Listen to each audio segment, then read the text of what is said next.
Hello. Hi, welcome to Charm Persons. Welcome to season 3 of the premiere of The Remains. Um, Without further ado, let's jump right into it. A blistering sun shines high in a cloudless summer sky over the city of Atlanta. Or should I say, what used to be the city of Atlanta. 22 years ago, an outbreak of the cordyceps brain infection devastated the world as we know it. Most of the world's population perished in the first few days.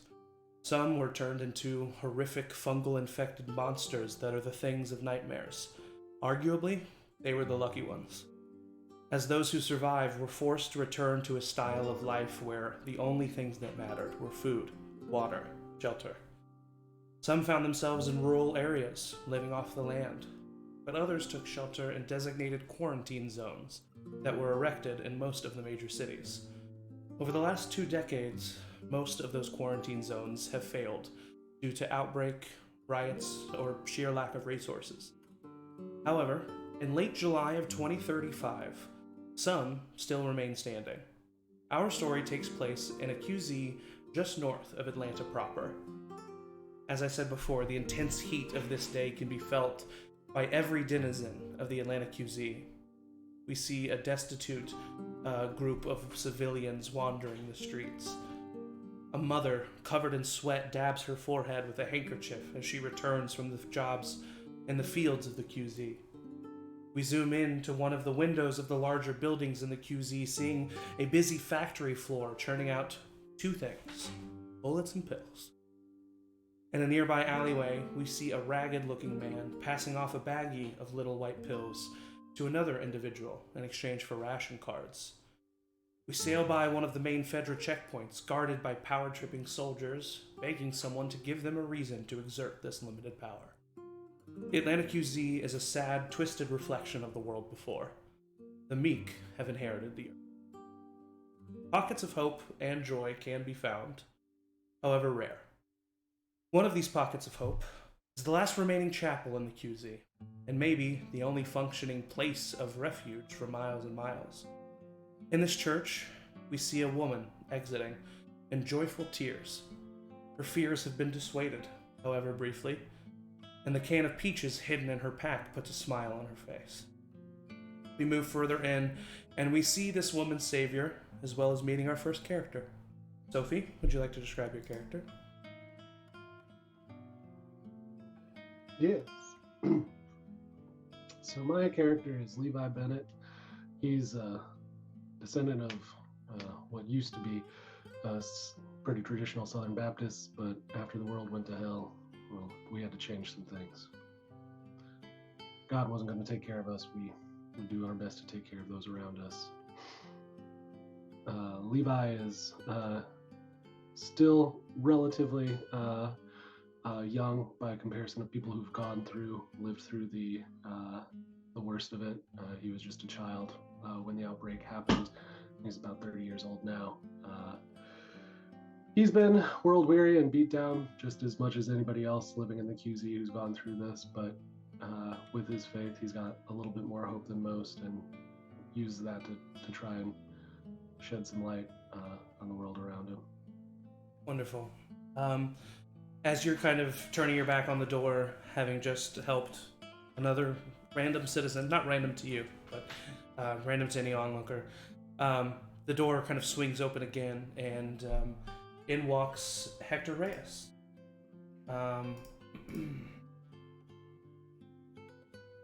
Hector is a man that is recently a citizen of this quarantine zone within the last couple weeks. And he quickly was found by the Fireflies and has been working with them, but mainly has found refuge here in the chapel with Levi Bennett. Hector's a stout religious man, and devout. I said distout.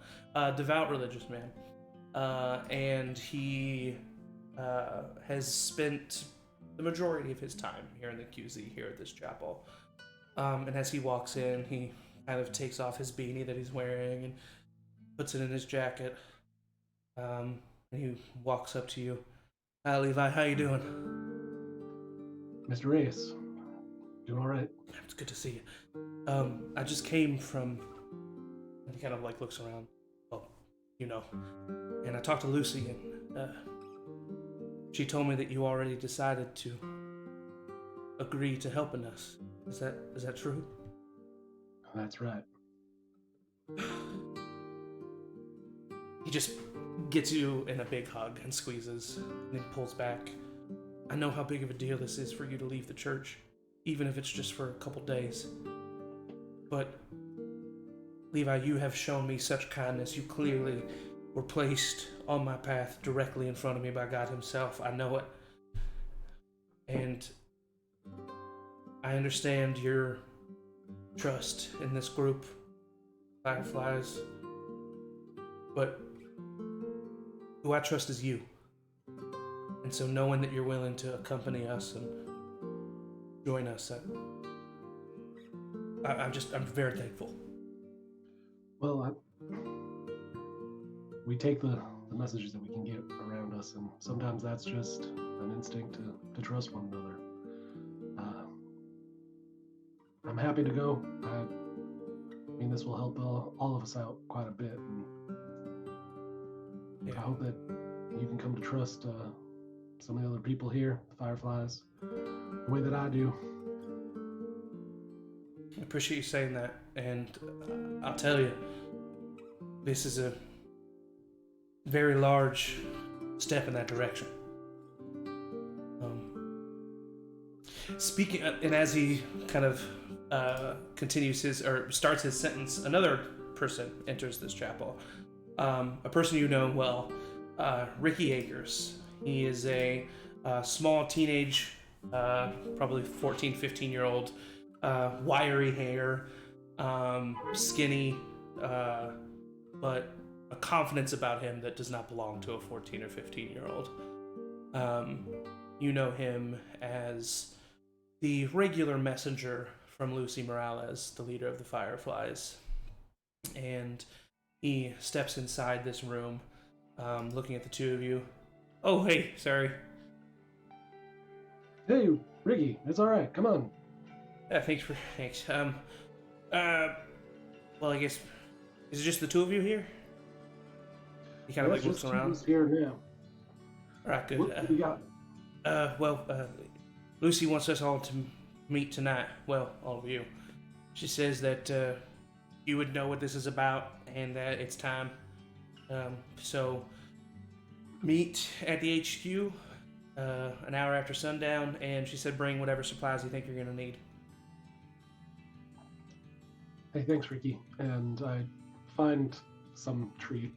Okay. That is timeless. A stale Tootsie Roll. Right. Take it out of your jacket. You toss it, he grabs it. Oh, nice. Thanks, Levi. See you later, Hector. And he kind of walks out the building, completely oblivious to the intensity of the conversation that was had. And as we zoom out of the chapel, we fly across the quarantine zone to a particularly heavily trafficked location, the ration station of the Eastern District. We see a line of people formed from the door to around the corner. Those outside are sweating from intense heat. We still see they're sweating from intense heat. We see a tall, lanky man open the front door. He has short brown hair that he brushes a hand through with a long sigh, and he uses the other hand to adjust the glasses on his face. From behind him, a Fedra soldier exits the building with a smirk on his face. Theo kind of regards him with a side eye and then turns around. Sorry, folks. That's it for today. We have, he looks over at the soldier, inventory due. There's nothing we can do, but we'll open an hour early tomorrow. Groans of complaints can be heard, but many of the people are happy for the excuse to not sit in the sun for much longer. The man closes behind him the door, and he locks it. He turns. This means Tara's on her way. Do we have everything where it should be? This man is Leo Foster. and he is addressing his wife and our next character. Emily, would you like to describe your character? Yeah, Nessa Foster is, one of the main people handing out the ration. She's a very familiar face to everybody. She and Leo pretty much run the place. She's about 50. She's got like blonde, graying hair, always tied back in a really messy braid. Wearing a t-shirt and overalls, just cozy as can be. But very kind of neurotically making sure that everything is in its place. Leo kind of looks at you and he says, the stuff that you set aside for the Fireflies, is it hidden? I mean, yeah, it should be. Okay, all right. Well, I'll make sure to mark it. This is the first time I've done this. I know. I gotta make sure, she's on her way right now. I'll make sure to mark it as rotten, like we normally do. Yeah. Thank you. So, well,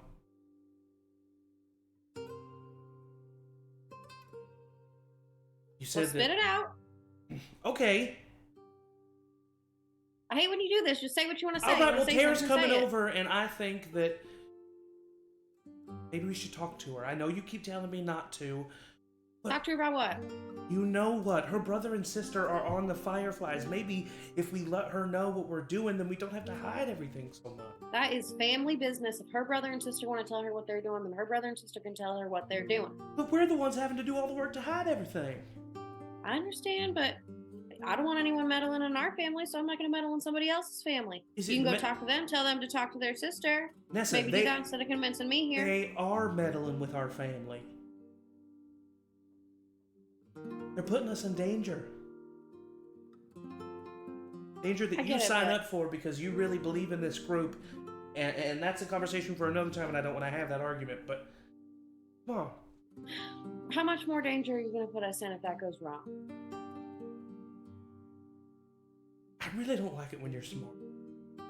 Can you be dumber? I'm smart most of the time. I know, it's annoying. Well, you married me. As he says that, the door opens, and we see a woman who does not look dissimilar, actually, from Nessa Foster. An older woman with long blonde hair tied up into a bun. She has a face that is aged further than her late 40s. It looks as if she's seen quite a bit. And she kind of walks in and regards the both of you. Honey. They said that they moved inventory up, so here. Alright, well do what you gotta do. Yeah, no problem. As she starts kind of just heading towards the back, the door opens to the ration station, being left unlocked from Tara, and Ricky walks in, who you know is the messenger and enters in occasionally. Hey, Fosters, how it? Oh, hi, Miss Cooper. He kind of nods his head. Tara looks back. Ricky, the ration station is closed right now. You don't need to be in here. You can come back tomorrow. Ricky kind of like looks concerned at you and Leo.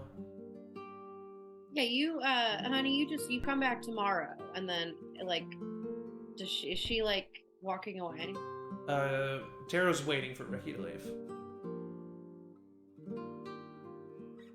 Okay, I'll just say that to him then. Okay. And with my eyes, I'll just kind of be like, wait, like around the side of the building. Okay, yeah, I'll come back tomorrow. And he turns around and exits the ration station agent. And she looks over. Alright, well, I'll go get started. I'll see you both back there. She turns and walks back around.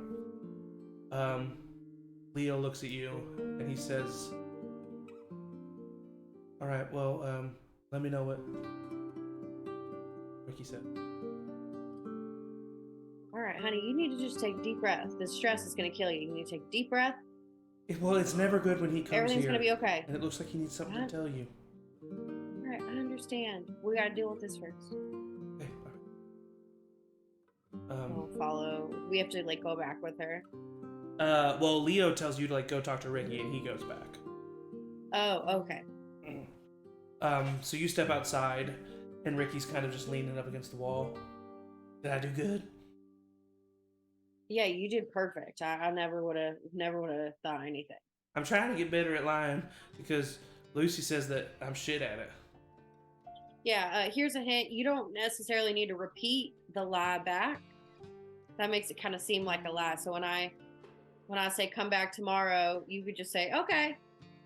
You don't, do you see? Oh, yeah. You see how, yes, I'll come back tomorrow. It's just a little. Well, I didn't deliver it like that. You did a great job. We're just giving you notes. I said it much more believable. Yes, you did. Yes, you did, son. What do you need to tell me? Lucy needs to see you tonight, an hour after sundown at the AU. She says, I'm not normally used to telling you to this, Miss Nessa, but she says you need to grab some gear for a couple days. Do you know what's going on? Well, no. All right.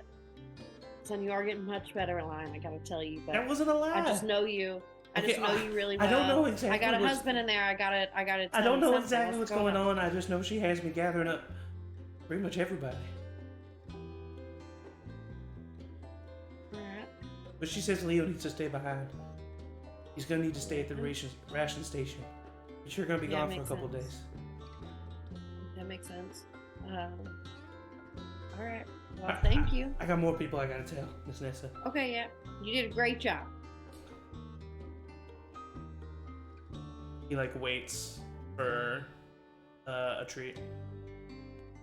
I pull out like some hard candies that I have in my pocket that I sort of just stowed away. Give him. He takes like it. Werther's. Awesome. He turns and he runs away. That says satisfied. Love that. You walk back inside, and Leo has made his way back up front, carrying a crate of supplies as he puts it down on the counter. Well,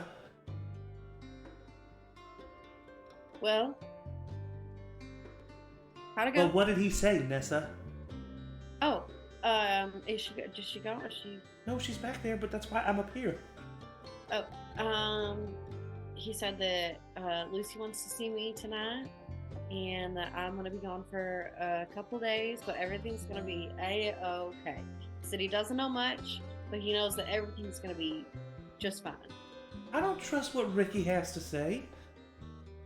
Well, maybe it wasn't what he had to say. Maybe he was just saying what Lucy had to say. All right. Well, so you're gonna be gone a couple days. I mean, are we gonna talk about this? Yeah, I mean, of course. We gotta talk about what the story's gonna be. Right. Well, if it's an hour after sundown, you gotta go get your supplies. You're not gonna be able to do this inventory. Listen, I'll tell her you're not feeling good. All right. I'll tell her you're sick. I'll explain that you've got, an itchy throat, and we don't want to deal with that. All right. She'll believe me. All right. Hey, just grab both sides of the phone. Everything's gonna be okay. It's always been okay. It's gonna keep being okay. Gives you a big kiss. Pulls back. Am I gonna be able to see you before you leave? Yeah, I'll go pack up, and I'll make sure I'll come see you right before I leave. All right. I love you, Nessie. I love you too. Hold down the fort. He kind of like stands up straight and then like walks like a soldier back to the back of the inventory room. And you exit the ration station, and as Nessa leaves the ration station, the camera pans up yet again to travel back to the factory that we had passed before in the West District. The floor of this factory has workers in masks moving to and fro, and the scent of sweat and chemicals is almost visible as it sits stagnant in the air. One of these assembly lines sees our next character packaging ammo into boxes for Fedra use. JMO, would you like to describe your character? Yeah, my character, Kate Hoplin, is in her late 30s, probably about average height, maybe a little taller for a woman, but very muscular and lean. Always keeps her hair short, has kind of some freckles on her face, and kind of always wears the same like jacket and hoodie combo that you see her every day in, basically. And she's been at the QZ for about 2 years now, works at the factory, and just kind of keeps her head down, doesn't say much, but when you interact with her, she's got a sense of humor, but that's about it. Yeah. As you're working at this assembly line, you're approached by a figure and kind of immediately put on edge until you see who it is. Taking his mask down, you see Luke Ryerson walking up to you. Let me Luke. Luke's a young guy, early 20s. He's recent here in the QZ within the past 6 months, but has joined the Fireflies and is a pretty good shot, and has kind of made his way through the ranks because of it. And he kind of comes up to you, and he looks a little bit concerned, and he says, Hey Kate, have you seen Rachel today? Rachel is another worker here at the factory and a Firefly member, and you have not seen her. Today, no, I haven't seen her.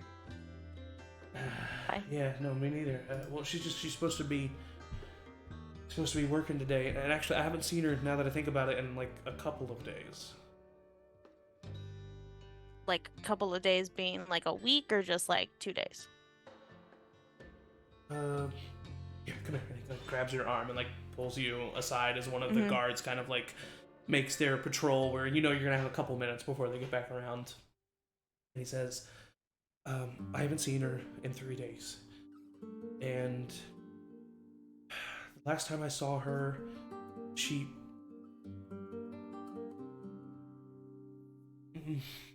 said she was gonna try to get in with O'Donnell. O'Donnell is one of the guards here at the factory. And you know the way Rachel operates, you know the way she works. For him to make the reference that she's trying to get in with O'Donnell, it means was going to attempt to seduce O'Donnell into kind of a romantic relationship in order to benefit Fireflies however she can, which is kind of her MO.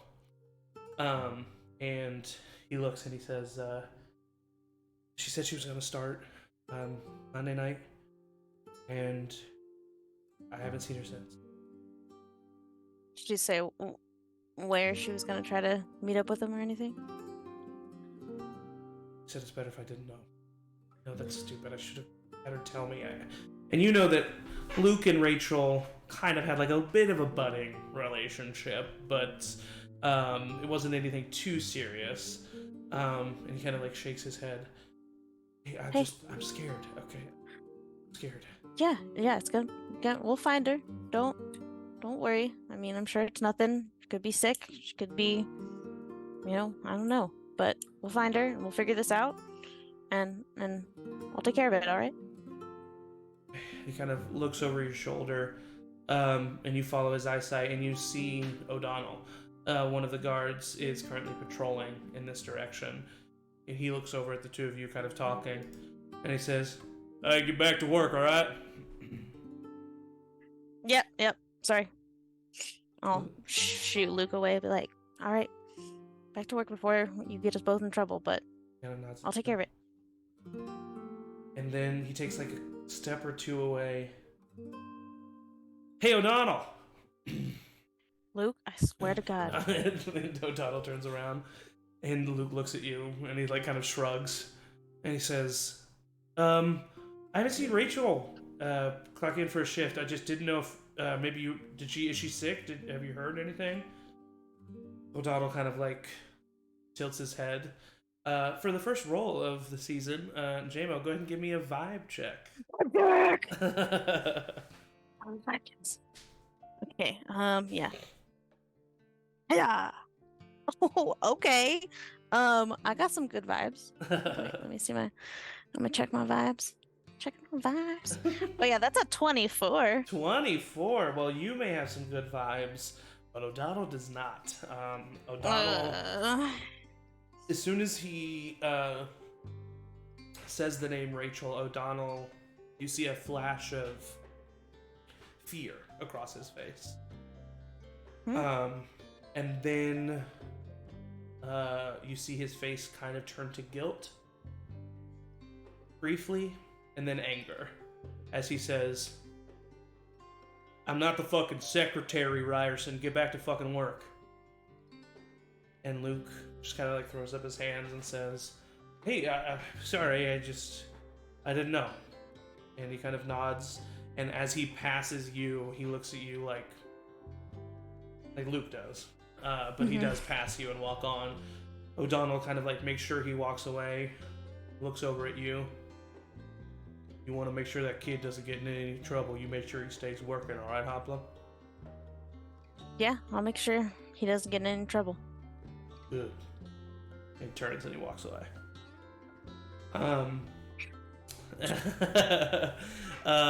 And as he begins to walk away, you hear the bell of the end of your shift ring. And as you and Luke kind of find each other walking out of the factory, after you've put away your safety gear in your individual lockers, you see, leaning up against the wall of the factory, is Ricky, and he comes running over to you. And he's like, "Hey, Kate, how you doing?" And he puts out his hand for the secret handshake that he made you learn. Of course. I'll like give a little eye roll, even though I probably secretly love it, and then I'll do it with him. He does it, and then he looks over at Luke and does another similar but different handshake that he must have created with him. He says, "Lucy wants to. Lucy wants to see you guys. An hour after sundown, both of you. She said to grab here for a couple days." Is that it? No other info besides that? Well, and you know that if anyone's going to get information out of Ricky, it's you. And he leans forward a little bit. She's got me pretty much getting everybody. And it has to do with that new guy, Hector. Something with him. Even the preacher's going. Who else have you were gonna tell about? Who else is going on this little trip? Everybody. Who's everybody, Ricky? Get, names, please. Hey, everybody. Well, Like all the up ones, you know. Okay. Maybe not the grunts, but all the rest of you. Okay. So I assume Foster's chaplain. Yeah. Is Fable going? Yeah. Actually, I can't find her, but I'm gonna go talk to James because I think she's with Lex, and so I'll see if he knows where Lex is. But yeah, no. So okay, fine. So you guys, the Fosters, Tex is coming, Lex is coming, James is coming, Grace is coming, Mina's coming, Vince is coming, Hector's coming, Preacher's coming. I'm not gonna be there though. Not allowed. Oh shit! I guess you really did mean everybody. Yeah, really, everybody. Luke, you too. Don't forget. Luke kind of like nods his head and then looks at you like a little confused. All right. Well, yeah, we'll be there. All right. See you later. And he just kind of like shrugs his shoulders and runs away. And as Kate makes her way to wherever you're going to gather supplies or whatever you're to do, the camera pans up. I do have something different to do that we can do later, but okay, yeah, for sure. Yeah, I'll come back to I you. would like to follow someone. Something before the meeting after sundown. Yes, before the meeting, I would like, yes. Yep, totally understood. The camera pans up and zooms across the quarantine zone to the South District. We stop on a rooftop there, where we see a blonde figure in a rocking chair cleaning her rifle. Her long hair kind of falls over her blue eyes as she stretches out her back I know they may not be your thing, but if you don't know how to clean a gun, you're not gonna go very far. Her name is Lex Cooper, and she is currently instructing our last character. Kelsey, would you like to describe your character? Yes. Fable Martin is, I'm using a word my friend made up, scrungly.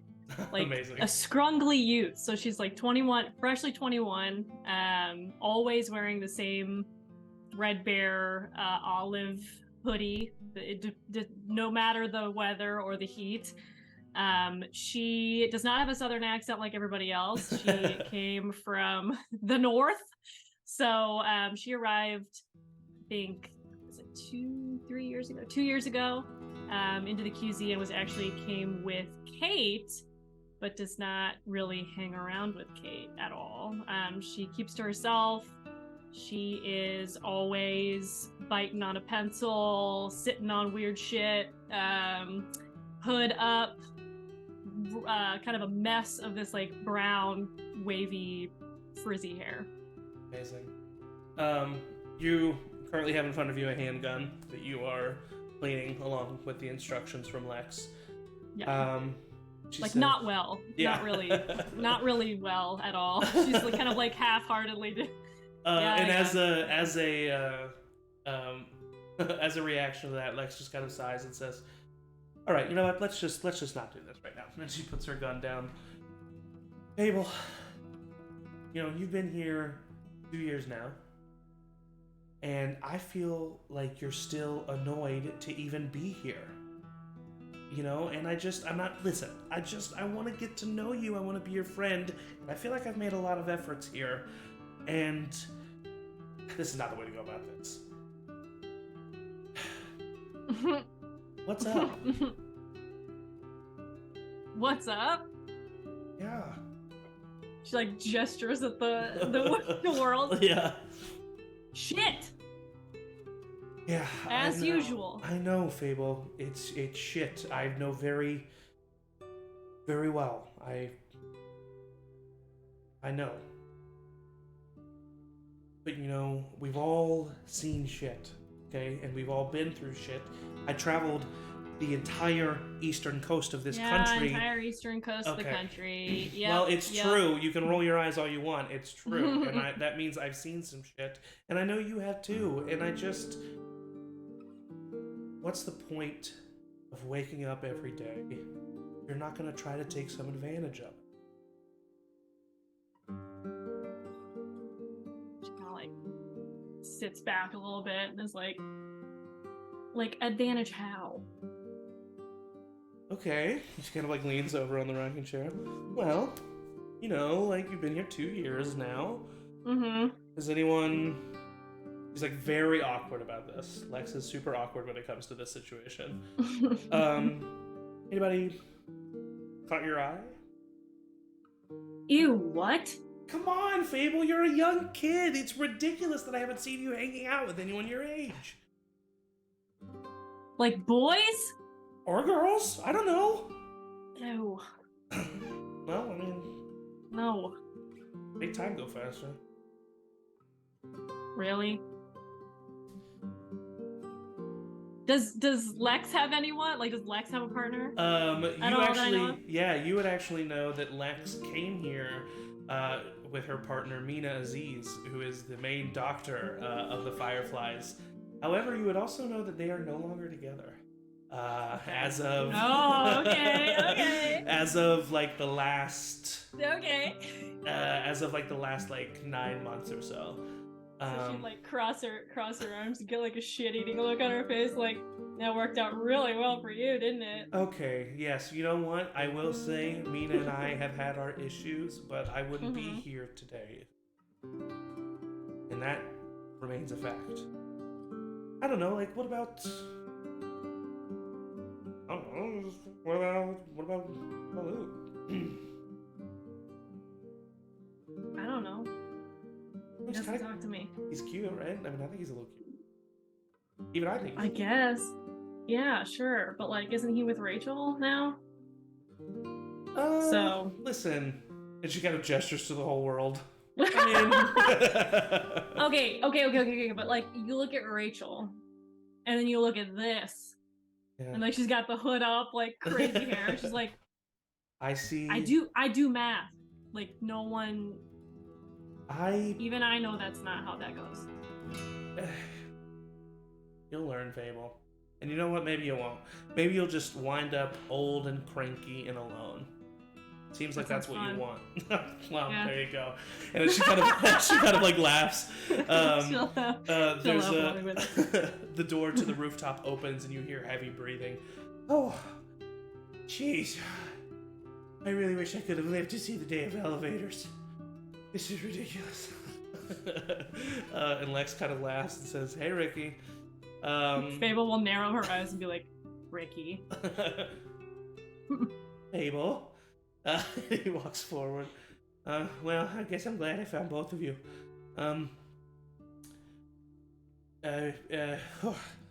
Just let me breathe for a second. Your brother told me where you are. Oh, you're really hard to find. I'm glad you're both here. I didn't want to have to find both of you. You good, man? I'm tired, okay? I've run around this entire city today. Lex. Aren't you like 8? I'm 14, thank you very much, Fable. Someone's not very good at math. He kind of like was very proud of himself for that joke. Say it again. he steps back, puts his head down. Lucy wants to see both of you an hour after midnight at the HQ. Yes, you too, Fable. And you need to grab your gear for a couple days. Lex just like very matter-of-factly says, "All right." Wait, me? Yeah, she said you too. Lex looks over at you, Fable. She kind of shrugs. I don't leave. Well, maybe you're needed. Just come to the meeting, find out what's going on, okay? And you can actually roll a vibe check for me, Fable. Vibe check. Vibe check. What's my vibe? That's a 11. 11. Starting off strong. You have an idea that maybe Lex knows what's going on, but you with an 11, you also get the idea that like it's not worth questioning her about. She's not revealing anything. She kind of nods her head and says, all right, well, let's get going then. I gotta gather some stuff, Fable. Yeah, like what stuff am I supposed to get? Because like, well, bring that first of all and put it back together. My pencil, the gun. Yes, yep. The gun, not Got your it. All right. and she starts going through like a detailed list of what you need to grab at your place. Got it. Yep. See you there. And as that happens, the camera zooms back out, and we find. I'm gonna take a wild guess here. We see about 10 minutes after the factory is closed, we see O'Donnell walking down the street, making his way through the Atlanta QZ. He turns a corner, just kind of like sighing and rubbing his head as he continues to walk down the street. About 60 seconds after he turns that corner, we see Kate turning the corner as well.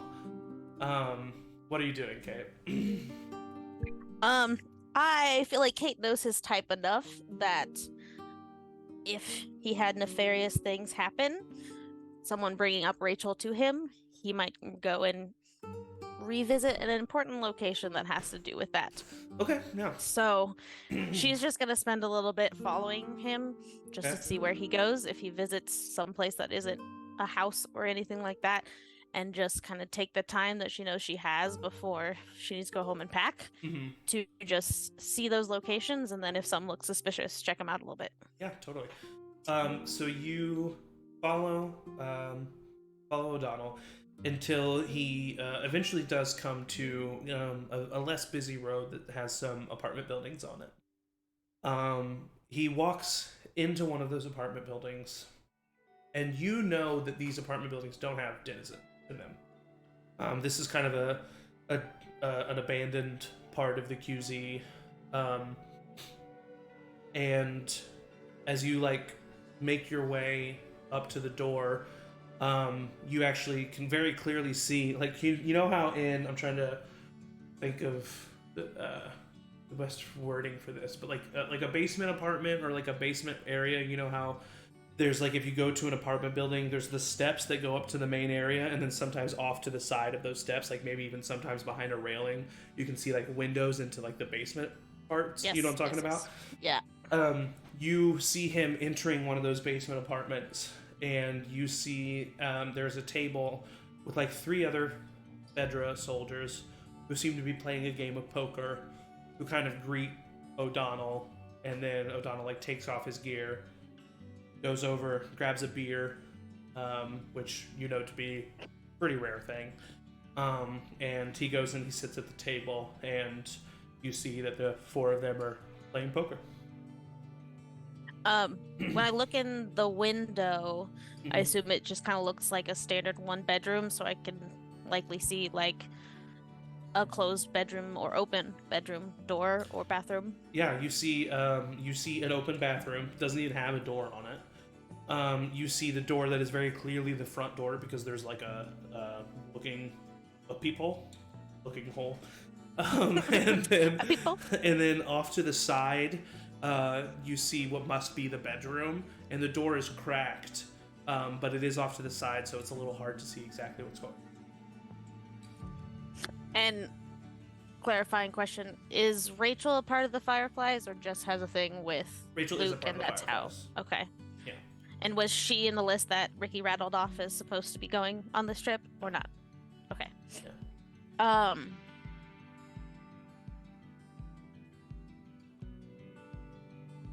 I think I'd kind of take a step back and from a distance, less obviously so, just watch that apartment and just take note of if any of the 3 of them leave or if any more join them until like it gets close to even curfew. And kind of till the last minute that I have to leave.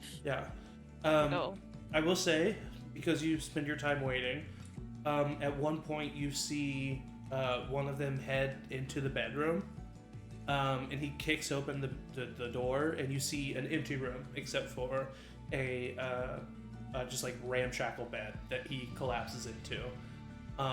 And it like, seems that they all kind of like get up, say their goodbyes, and they start to head out of the basement apartment. You see that the 3, including O'Donnell, exit at the same time. 2 of them go in one direction. O'Donnell goes by himself off in the other.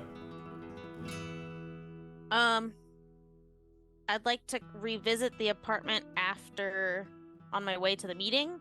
Okay. And then continue to follow O'Donnell just to see if he goes to another location. Yeah.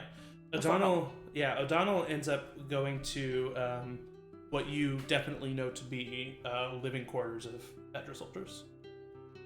Okay. Yeah. And that's it. Then I'll go home, do my packing thing, but leave with enough time to check out that apartment in more detail, or at least see if it's still abandoned by the time I need to see for any clues. You head back by the apartment. You like look in the basement window. It looks to be unchanged, except in the bedroom, that guy is like passed out on the bed. Oh, he's still there. Okay. I'll go ahead and sneak in. Okay. And just try not to wake the guy. Yeah. Like, see him, if anyone just watching me walk in, that I'm walking with a purpose. Yeah. But, like, once I get in there, try not to wake him. Yeah, go ahead and roll a sneak check. I'm less good at this. Okay, not too bad. 13. 13. Okay, so you walk into the building. You're looking around. Doesn't seem to be anyone's even paying attention to you. It doesn't even seem to be there's anyone on this road. You walk into the actual apartment building, kind of as light-footed as you can. Make your way to where you just like using your orientation to where you would know the entrance to that basement apartment to be. You go down a set of stairs. You try the door. So unlocked. Squeeze it open. You walk in a little bit. As you walk in, the floorboard in front of you creaks, and you hear kind of a from the other room, but nothing more than that. And having done similar activities, Mhm. I also would have like hood up a little, like disguise myself as best I can, also for in case he wakes up. For sure. So yeah, I think I would just do like a quick search to make sure that's the only bedroom, that Mhm. there's not a little side hall or closet even that I missed and couldn't see, and just do a sweep as quietly as possible. Yeah, do a search check. So many checks already. Okay, I'm not too bad at this. Yeah, that's not the best roll though. Still an 11. An 11. You don't find any other rooms. Not even like in an attempt to be hidden. You see that it's clear that this is. But you get the vibe that this is very clearly just like a place to crash for these guys, and that maybe the guy who's in the bedroom was like. You see one location at the table has like 6 beers at it. And so he was probably just passed out drunk. Especially like in this day and age when there's like not a lot of booze to go around, like 6 beers is quite a bit.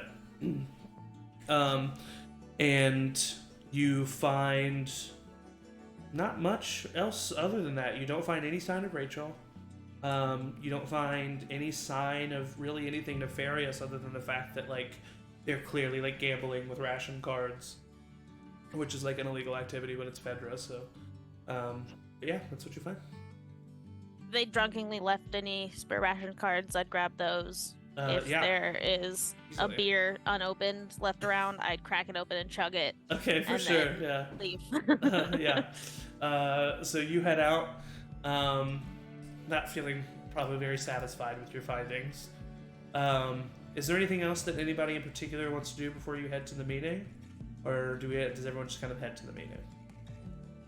I just want to make sure that I like have a minute and say bye to Leo. Okay. Yeah. Leo tells you that inventory went just fine. Tara seemed to just like kind of be okay with the excuse. She didn't ask many questions, which he gives as yet another reason as to why maybe you should talk to her. And then he gives you his love and tells you to be safe and says that he'll be waiting for you. Alright, I like as I'm packing my stuff up before that conversation, I like left him a little note that just says like kisses. Yeah. Put it on his pillow. Love that. Okay, so let me see here. Night has fallen over the QZ. The temperatures mercifully start to fall as well. We find ourselves in an abandoned apartment building in the South District. It is only accessible through the basement of the building across the street or through the fire escape on the side. Here is where the resistance group, known as the Fireflies, has made their home since the raid many years ago. Gathered in one of the apartments, turned war room, we see our cast of characters. Actually, let me... You know what's crazy is I had little... you know what? Like, here's the chapel. I didn't show you any of these. Here's the chapel. Let's just see him real quick. Here's the ration station. Ooh. Here's the factory floor. Here's the rooftop that Fable and Lex were on. And here is the Firefly HQ. You have all been gathered here to discuss a mission of great importance. You see that others have been summoned as well. You see Luke, Ricky is not here, but you do see Lex, Luke and Lex, who we've met before. You see the second in command. Here, I'll show the stream these people as I kind of go through them. You see the second in command, Ben Tex Hawthorne, big guy, tough looking, really is just a big teddy bear. As well as the doctor for the Fireflies, Mina Aziz, you see her there as well. And she is speaking to a few other members of the Fireflies. You see Grace Halliday. There's Grace. And she is speaking with James Cooper, who is Lex's little brother. Look at that face. And even Private Terry Plummer is there, who is a low-level Fedra soldier who turned Firefly. And you are all awaiting fearless leader of the Fireflies to arrive. While you wait, do any of you do anything in particular? Strike up any conversations, or do you just kind of wait for the leader to go up? Yeah, I would go over to Lex. Okay. Lex, honey, Yeah. what's the deal with your sister, huh? She's a bitch. Okay, but she seems like she doesn't care that much, right? Like, I don't know what to tell you, Nessa. She's not on our side. have you talked to her? I used to. All right, well, what if I talk to her? Can I talk to her? About what? Just try to be honest with her so we don't have to do all this sneaking around. You know, it's a lot of work and it's a lot to ask of Leo to put him in this position all the time. If she Listen, just knew, you if she didn't was have just to on her join the side. Fireflies, Nessa. Now, that's not what this is about, and you know it. Well, what is it about? Because It's Tara- about making things a little bit easier. then quit the Fireflies. All right. You seem to be in a bad mood today, so I'll talk to you another time. Nessa, I'll just talk to you. Nessa, wait. I'm sorry. But what do you want from me? Tara? I want you to understand that I'm asking my husband to put himself in jeopardy every day when he doesn't believe in this, and that's okay, but I do. Nessa, I And get that. I gotta have something to tell him. I get that, but it is a brave thing what the two of you do. We are appreciative of your help. I understand that Leo has his reservations. You're his wife. Why do I need to be the one to convince him why this is a good idea? Tara is an asshole. Tara is not going to be okay with this. She knows that we're in the Fireflies. She already knows that. You don't think my sister knows that I'm in the Fireflies? Of course she does. Turns a blind eye to the rest of it. But as soon as she knows that the people that she's working with, she's willing to protect her sister and her brother because we have the same blood in our veins. And honestly, I don't even know how much more we have that to go on. But I don't know what she's going to do to a nice couple that is going to put her life in danger. If you were found out by Fedra, she would... there would be nothing she could say, Nessa. Well, they're gonna think she's guilty whether she actually is working with us or not, so she may as well fucking work with us. You're a grown woman, Nessa. Do what you want. All right, Lex. Sorry, but you know I'm right. I don't know anything. I don't know your sister, but I'll trust you. Thank you. But I'm gonna send Leo your way if he keeps bitching about this to me, because I can't. Send take him it my way, I'll anymore. kick his ass. All right, he kind of needs it, honestly. She kind of laughs and gives you a hug. Listen, I'm sorry. My sister's a sore subject. Traveled hundreds of miles just to see if she was alive. And I found out she was working with these assholes. And 2 Yeah, decades well, we're all hasn't been enough capable for me of to... change. Don't forget that, all right? Right. Dakota's upset. He doesn't like letting Lex being so mean to you. Does anybody else strike up any conversations, or do you just kind of wait and... Yeah, Levi. Levi's uncomfortable. He Yeah. doesn't. He's not in a lot of Firefly war rooms, and so Yeah. he's gonna approach the person that he probably knows best out of this group. That is Nessa Foster. Mm-hmm. Yeah. Approach and just say, "Hey, Mrs. Foster, how you doing?" Hi, Levi, honey. How are you doing? Feel a little awkward being here. Not gonna lie. Oh, it's all right. We're all friends here. Just relax. Yeah, I mean, I feel safe amongst the Fireflies, but I don't know. I've never been gearing up to go on a mission before. You know, we've fought to defend what's ours, but you know, I haven't been back outside the walls since we came in. Yeah, I understand. Well, honey, you stick by me. I've done this a time or two, all right? Of course, yeah. And I'm glad to have you by my side, and anything you need, I'll be there with you. You too, honey. Thank you. Thank you. And hey, it's gonna be all right. Oh yeah. No, I know. We'll look after each other. It's gonna be okay. We always do. You won't believe what badasses are in here. You see these people out and about in the community, you think they're just people. You have no idea what they can do. I mean, everybody surprises me. Just what they got capabilities of doing. I don't know. I mean, who would have thought a preacher and a grocery woman be part of the resistance? Anything can happen these days. It's Anything true. can happen. It's true. As you guys are chatting with one another, the door swings open, and Lucy Morales walks in. She has a confident, calm demeanor about her. And she's finishing up a conversation with Vince Laker. Vince is another Firefly member who often mysteriously works directly with Lucy herself. I'll show Vince here. Vince nods in agreement to an unheard statement from Lucy and finds his place leaning up against a nearby wall.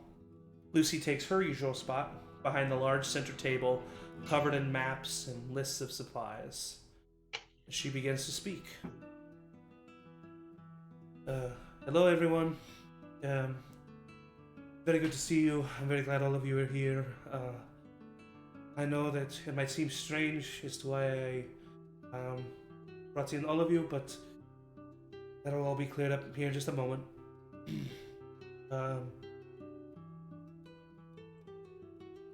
Some of you may know Hector Reyes. He recently joined us here in the quarantine zone. Hector kind of like stands up very shyly next to Levi and kind of like waves his hand. Hector has informed us of a location a little south of here, an abandoned federal outpost. It has weapons, medical supplies, if not more, and it's apparently remained undiscovered so long because it is under a parking garage that looks collapsed from the outside, but it's standing in the basement level. Hector and his group discovered it. That's what Hector was the only survivor. But according to Mr. Reyes, they cleaned out most of the infected. However, some do still remain. And we're going to need a team to go to this abandoned outpost, gather the supplies, clear out whatever infected fuckers you can, and bring them back here. Now, that's not all. There is another location that we recently became aware of. An outpost of the Dust Devils. All of you would know the Dust Devils to be a group here in Atlanta and the nearby area that are they live outside of the quarantine zone at different places. They are scavengers. They're vultures. They are from the few Firefly members who have lived to tell tales of them, are a not so savory bunch, and have caused issues for the Fireflies often. Operate in very similar ways to the Fireflies, but with zero morals, it seems. And Lucy continues to speak. An outpost that seems to be less guarded than others, and their numbers seem to be dwindling. Apparently, there's a plan for them to start moving on. Now, time is of the essence, for reasons that I will not disclose at this time. But both of these locations need to be hit within 48 hours. So, we have two teams here. Lex, James, Tex, and Vince are going to attack the Dust Devils camp. Grace, you and Kate are going to lead another team. Nessa, Levi, Hector, Luke, and Fable, you will all go to the abandoned Federal outpost. Grace, Kate, you're seasoned fighters, good shots. Luke has some promise in that area as well. We need good fighters there. Levi has graciously agreed to go because Hector requested. Hector, I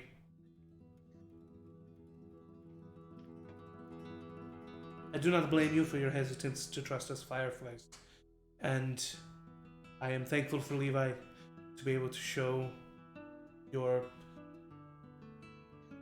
willingness to trust us go on this mission.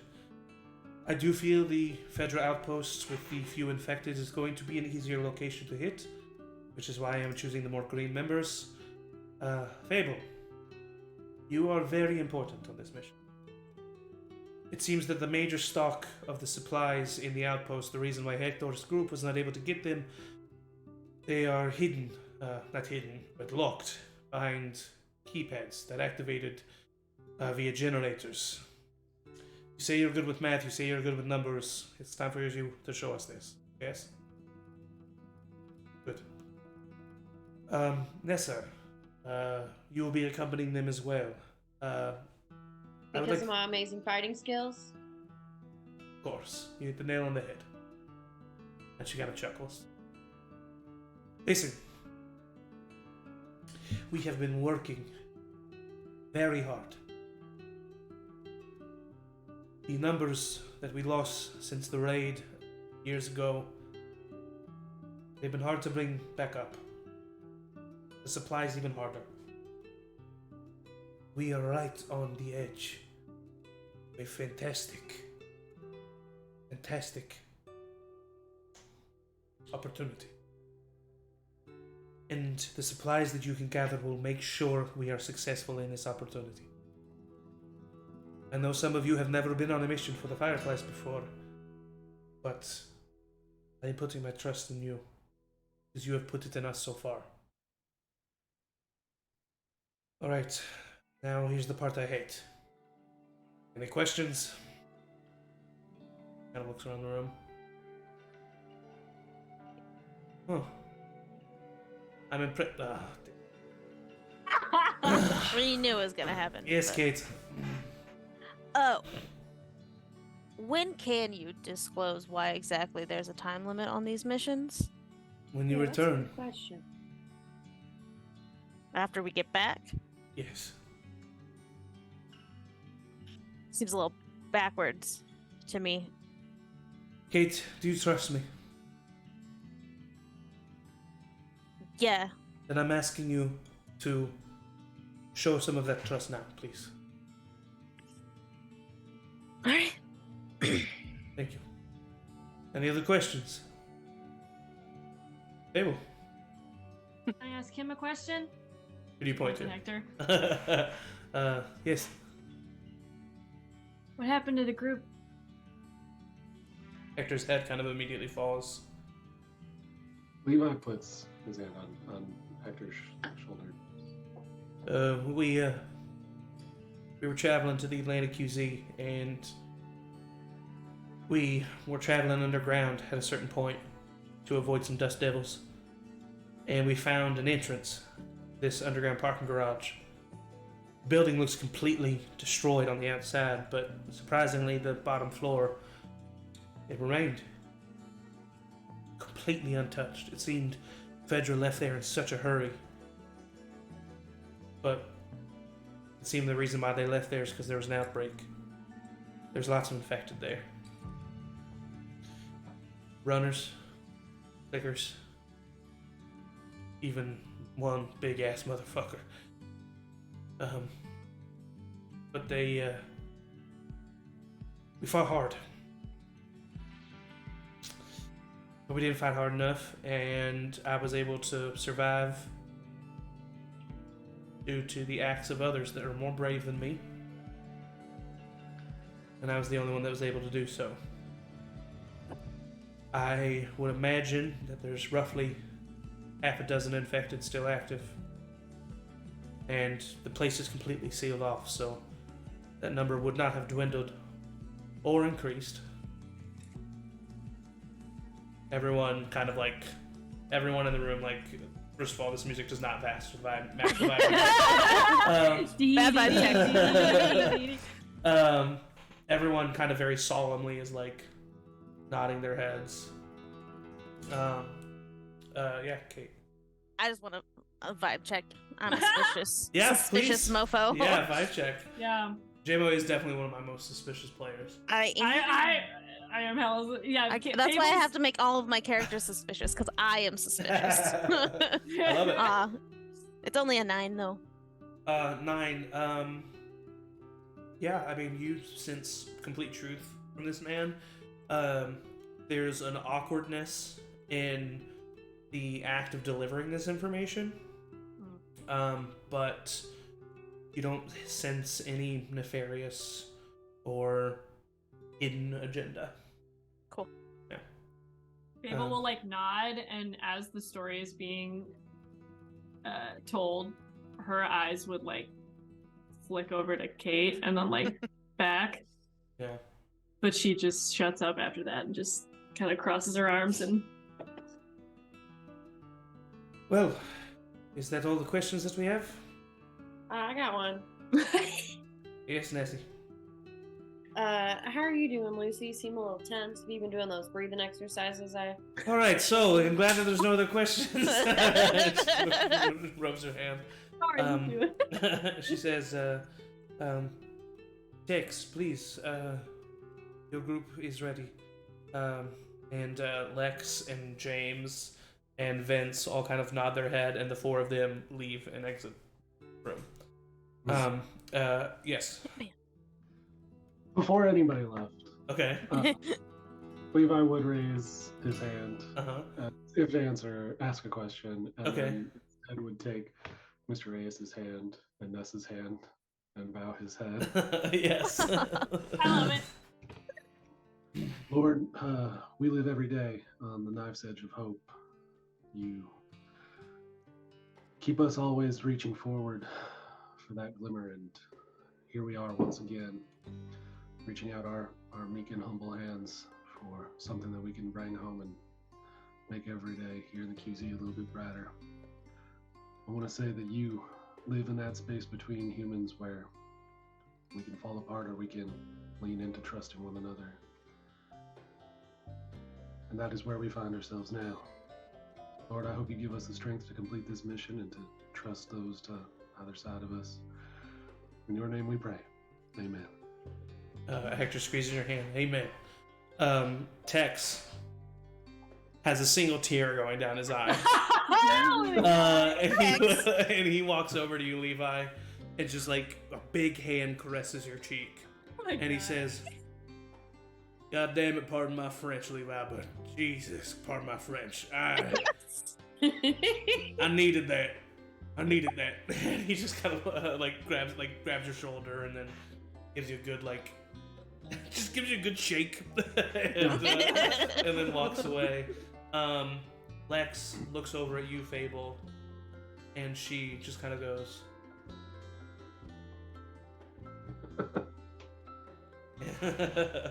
She walks out. She pats the pocket where the gun is and goes.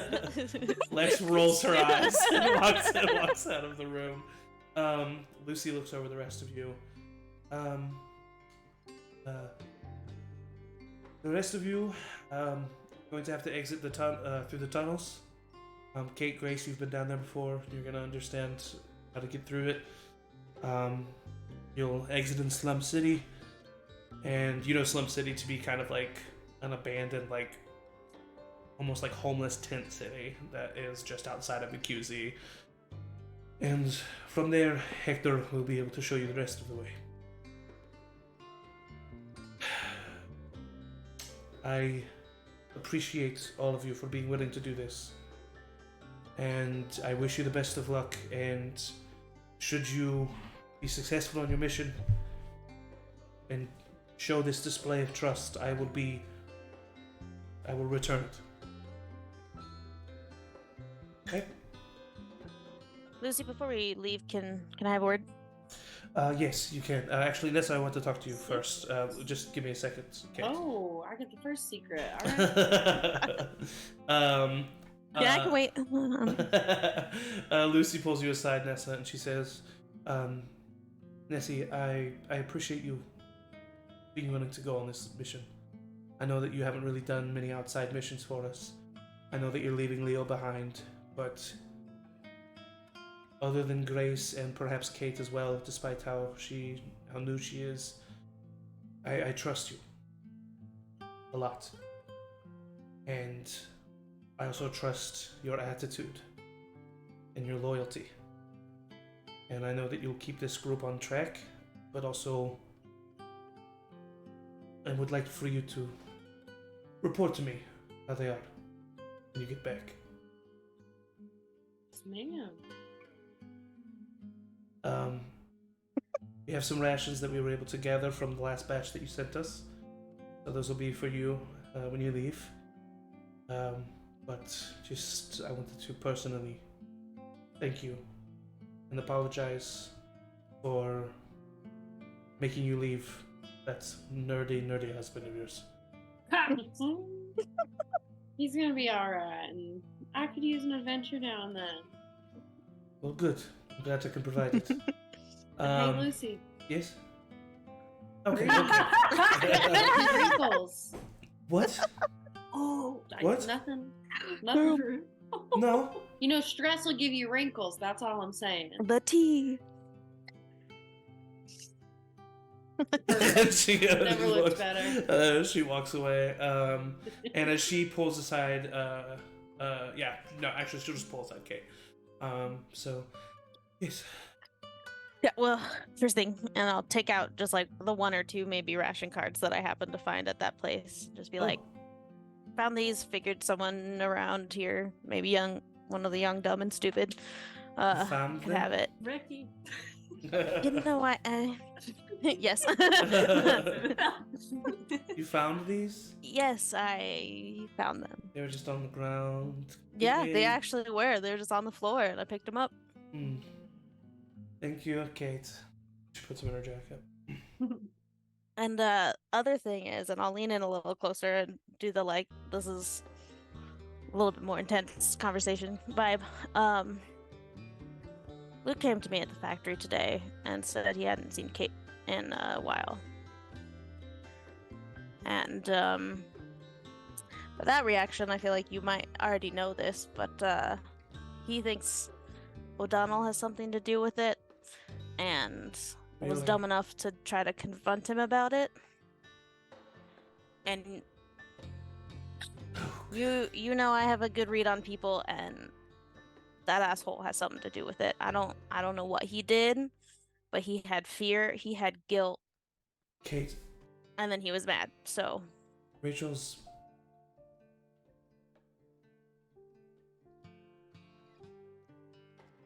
We found her in an alleyway. We didn't know who did it. We were trying to keep it under the. That's what Vince and I were talking about. We didn't know it was O'Donnell, though. Are you sure?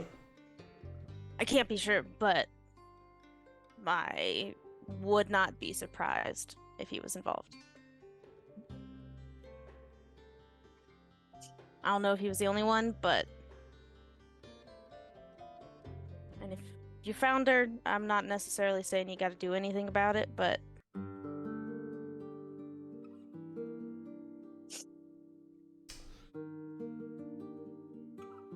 Do you want to tell Luke or should I?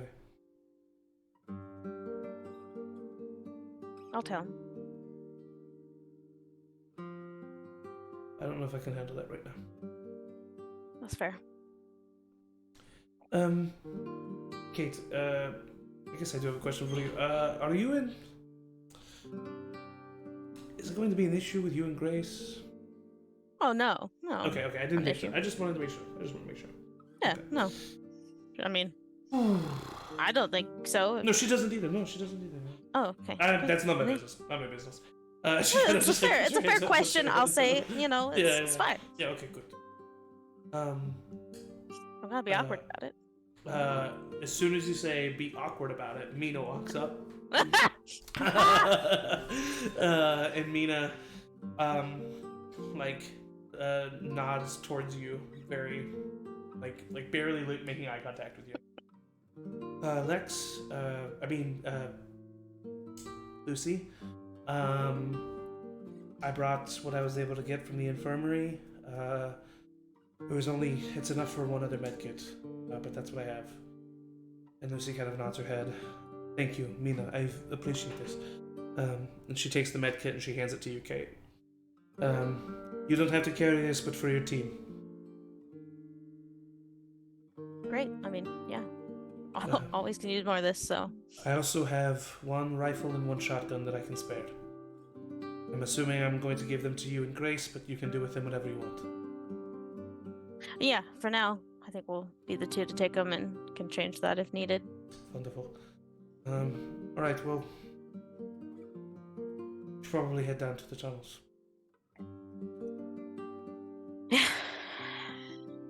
I'll kind of give Lucy a nod and try to make eye contact with Mina to give her a. Mina looks at you and she just she looks at you and she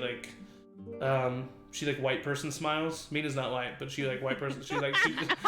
She does the. And I'll almost laugh at that and just kind of give her a smile and a nod. Yeah. And then I'll just walk directly over to Fable. Okay. And without a word, just kind of hand her the med kit. Fable was busy looking and also not looking at Luke because she just keeps playing in her mind what Lex had said earlier. Yeah. So she's looking at him and also not looking at him. So she's like, oh. Thanks. Put this in your bag. Yeah. Mm-hmm. Okay. He takes it. I'll stand there a moment too long to make it awkward, and then I'll walk away. Amazing. I love all these awkward interactions. And I'll head over to Luke before we head out, Okay. wanting to make sure that happens before we leave.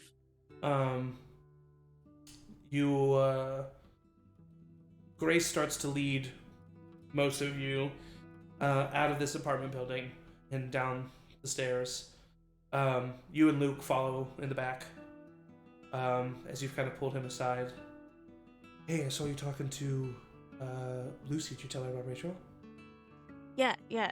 We'll catch up to them in a second and just. Oh, okay, yeah. Want to talk to you. And there's no easy way to say what I'm about to say. Stop.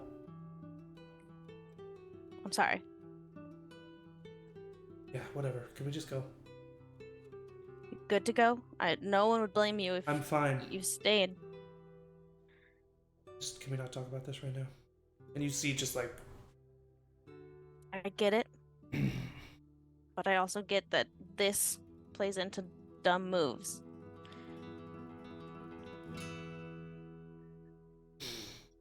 If you're okay, I'm gonna believe that you're okay. Did she suffer? But if you think... I don't know. Was it him? I don't know. But that, I'm gonna find out as soon as we're back. And I'm gonna find out with you, right? I'll keep you in the loop. Everything I know. All right. I mean, we'd only hung out twice, but That doesn't matter. it's the end of the world. Felt 20 times, Yeah.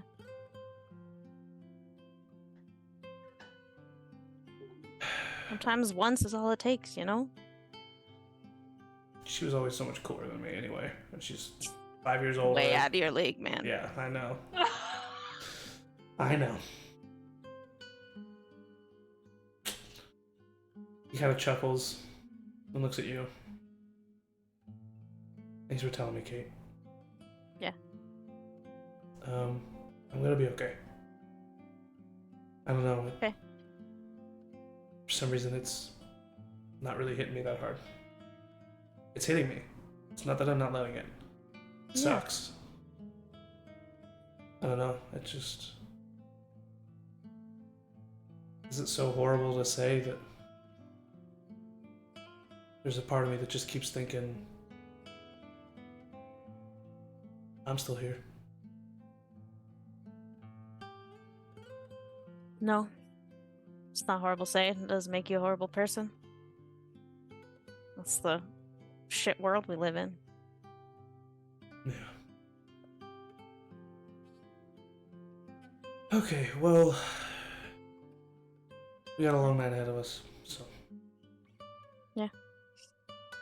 Thanks. Well, if you need to punch something, we can have some I'll sparring punch you. later, all right? And he turns and he walks down, and he kind of chuckles. And with that, as you all head to the tunnels, we're going to take a little bio break. And so don't go anywhere. Get some water, stand up and stretch, but we are going to be right back. So stay tuned.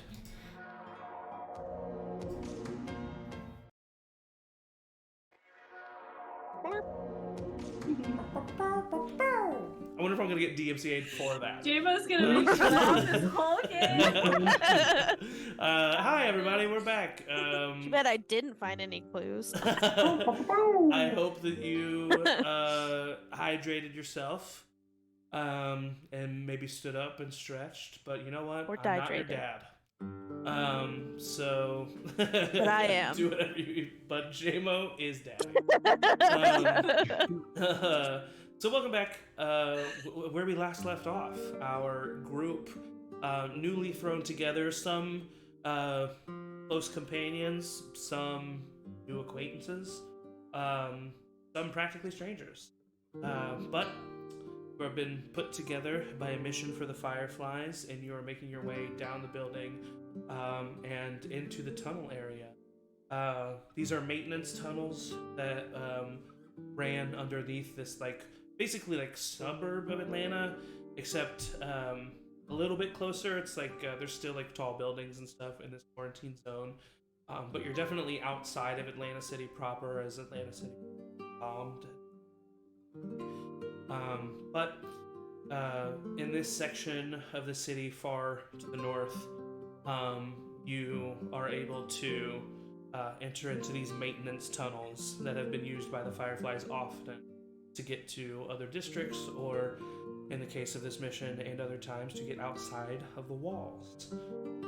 So it's a long trek.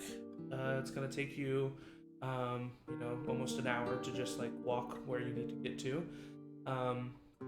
And as you are walking, Levi, you are approached by Luke, who comes up to you,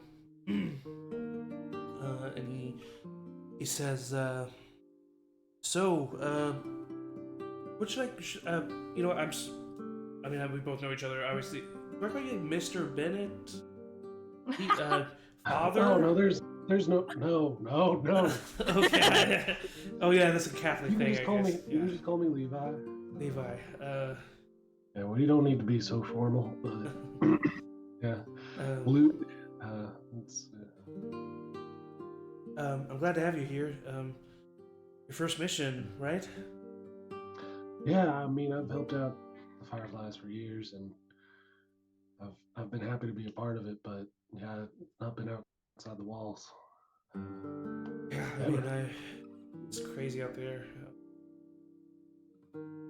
Hey, can I ask you a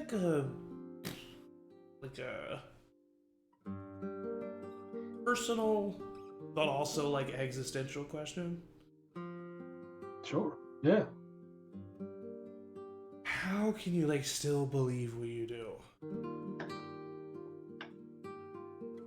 Here's the thing, Luke. I won't tell you it's easy. I think every day it's questioned, and I think it's harder some days than others, but it's like I said, I think that God exists in the space between people, and when we choose to lean in, I think that God is love and God is trust, and when we make the choices to help one another and work off that, that's God. That's faith. And hell, last 20 so years, it's been really, really hard to have faith.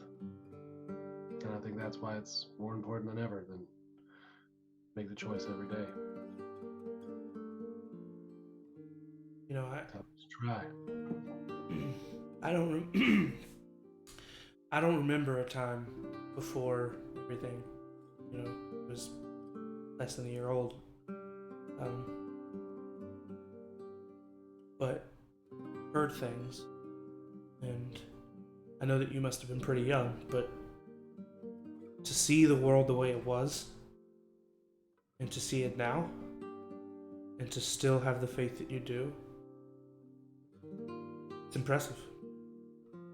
And I don't know if I believe what you believe, but simply having someone around that does believe in anything that strongly, it's pretty comforting. Well, you got to remember the people who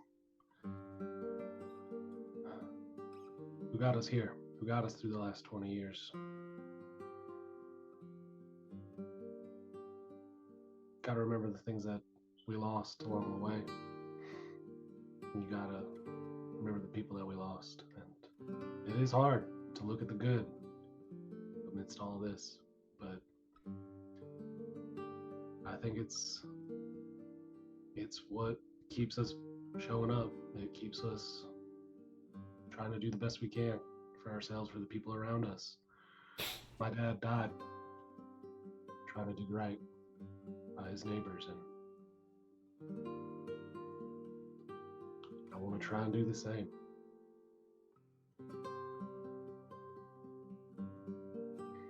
My dad drank himself to death. I don't really blame him though. Do you pray for the dead, Levi? Pray for the dead. More often than not, I'm praying for the living, but Do you think you could pray for Rachel? She's gone. that wounds my soul to hear that, and I know that that causes you pain. And of course, would you like to pray now? Should we find time later? No, you go ahead.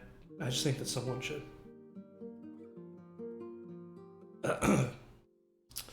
I'm gonna tie my shoe, and he like pins down and like lets you pass, so that he can tie his shoe. That, you know, I'm not even gonna make you roll for. You see him untie to retie again. At the front of this group, Kate, you are walking next to Grace, who's just kind of in stride next to you. Quite the band of misfits we got going here. Yeah, no kidding. I mean, I understand why she chose the two of us, obviously, but I did not know that we'd have to be the babysitters for this. Yeah. This federal outpost is so important. Just things ain't adding up, but I don't know, I think you and I are pretty good at what we do. yeah, like you said, we make sense. But I don't know, something's like that. I don't know. As important as this outpost is, from what I heard Lex talking about, which was very little, there's something even more important at the Dust Devil's place. That's why she's got all the bigwigs going there. I mean, think about it. Tex, Lex, and James, and then, you know, Vince. I mean, he only works with Lucy. Yeah. So, whatever they're going to be doing, it's a big deal. Yeah. It's just, and I get, well, I don't get because she didn't really explain it, but if there's a time limit, sure, but why not send us with them? Better chances, even more, you know? That part I kind of understand. I think knowing that it's Tex and Vince going with him, I'm probably going to try to sneak in, attack them from within. Smaller group makes sense for that. Yeah. But I don't know, Kate. Chad. I don't know. But hey, are we gonna be able to count on Fable? Yeah. Sorry, it's on her face. I know, me too. Yeah. I mean, I don't know if she hasn't been out of here since we got here, but she's tough. Well, listen, babe, I don't mean to insult you, but I'm not really talking about her abilities. I'm talking about her willingness to work with you. Well, I that's mean, fair. You know, you and I don't talk much, but we have talked some, and, you know, you told me that you and Fable aren't really on great terms right now. Yeah. So what does that mean? Like, is everything gonna be okay? I think so. I don't know. That's I mean, super inspiring. what, you want me to be honest with you, or you want me to lie and say everything's sunshine and rainbows? Of course, I want you to be honest with me, but maybe just soften the blow a little bit. Damn. For something that's important, and that I'm sure Lex also told her is important, I don't think we have anything to worry about. We're both adult enough to put our differences, our past, behind us and focus on the mission. That's her first mission. She'll, I'm sure, want to do the best she can do. Yeah, of course. She's smart. You know, She knows to be stupid. It's good that she's been talking with Lex, especially since the two of you aren't close anymore. Kind of seems like the women in your life keep preferring Lex. Oh, I'm sorry. That was really wow. that. No. Wow. I'm sorry. That was. I thought that was gonna come across more. You about playful. to date Lex next? Is that what you're saying? No, I was joking about Mina. I'm really sorry. That was too hard. I had some beers earlier. I'm not gonna lie. I didn't know I was gonna be doing That's this. That's crazy. No way. Did you really? Yeah. Where did you find beers? In just like an abandoned spot. I looked in the window and saw one. And I was like, bet, okay. Yeah, okay. I don't believe that, but I'm not willing to ask you any more questions about it. Fair. She just kind of laughs. And the two of you continue walking forward. Nessa, you are approached by Hector, who comes up to you and says, Miss Foster, it's... Oh, honey, you can call me Nessa. Oh, sorry, Nessa. I just want to say, I'm glad that you're here with us. I know that Levi talks very highly of you, and every interaction that we've had, you've been nothing but nice to me, and I don't know, I just wanted to tell you I appreciate that. Oh, well, Levi's a good boy, and if he trusts you, I trust you, so don't lead us astray. Listen, I have no intent of doing that. If I do, I'll be leading myself astray. All right. Well, I'm a very nice lady, but understand that you better not. No, I genuinely have no... But I trust you, honey. If Levi trusts you, then I trust you, sweetheart. Okay.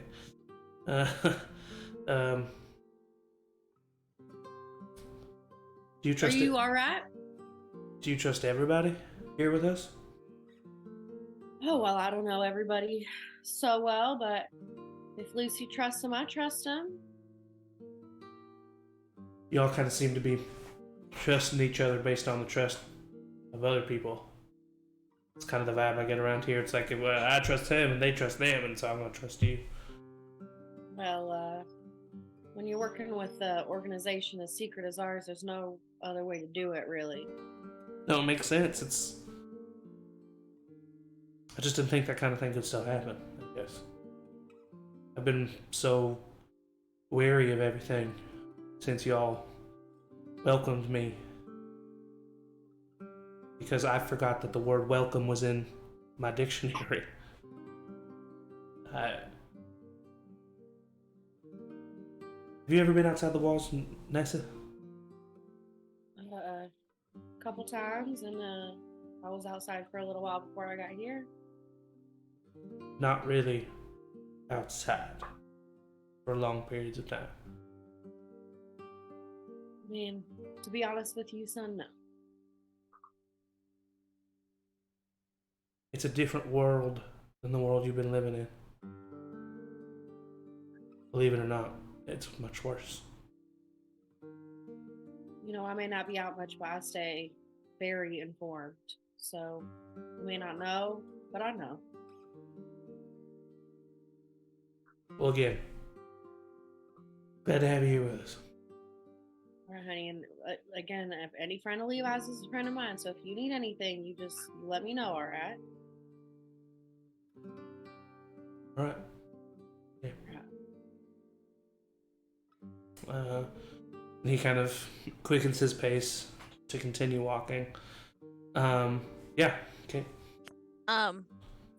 Just for gameplay sake, Yeah. I gave Grace the shotgun and I kept the rifle. Okay. Cool. Thank you for letting me know. Yeah. I don't have the stats for a rifle. I just have a handgun. It looks like.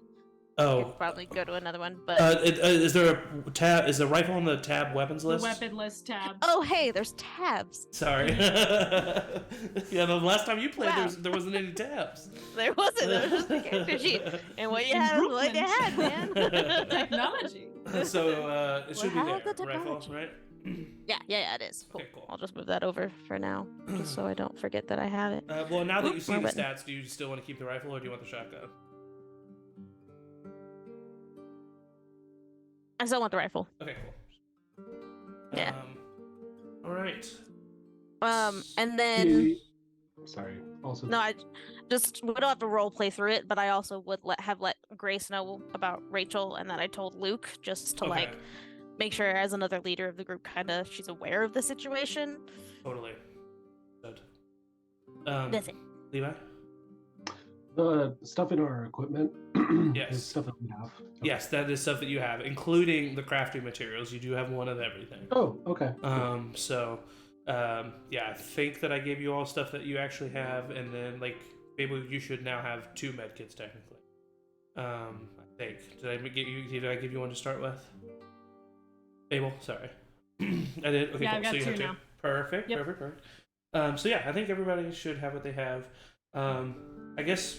I mean, this is season 3, but still, there's some new viewers. So we're using a homebrew system, homebrew system that I created that is like kind of based in D&D 5e. Also has some inspiration from Monster Heart skins. Everybody has 5 stats that inform different skills. They can have proficiency in those skills. Each weapon has different stats. And then each skin type of character that they are playing has different bonus actions that they're going to be able to do during combat, which maybe we'll see later. One more question. Ammo? Yes. Do I have just like a clip? For the rifle? Yeah. 5. Cool. Okay. As you all continue walking through the tunnels, just a lot of walking through a lot of tunnels. Fable, you are actually approached by Luke, who has some time has passed and he's caught up with the group again, and he kind of just like wow. He kind of just. Is it fair to say that Fable could have like a really old shitty Rubik's cube with like some of the colors off? Yes, Okay, completely fair I to imagine say. her like flicking through this in the back of the group, like. Yeah, anyone? completely fair to say. Actually, as a point of order, Luke kind of walks up. Hey, hi. Oh, I'm so sorry. I didn't mean to scare you. I'm sorry. Sorry about that. Fine. I just, Fine. What the fuck is that in your hands? It's a Rubik's Cube. And it will blow up? Yeah. No, I'm sorry. I don't know what that is. I've never seen. Oh. Yeah, my I got it from my dad like a super long time ago. I don't know, it's something like from before the Wait, really? Yeah. It's like a puzzle. You flip it around and all the colors have to be the same on every side. That immediately gave me a headache. That looks complicated. You can try it if you want. Sure. And it kind of like takes it. I Some would of the say. colors are missing. Sorry, it's been zombies and shit. So. Oh, okay. Well, no, I mean, I'm sure I can figure it out.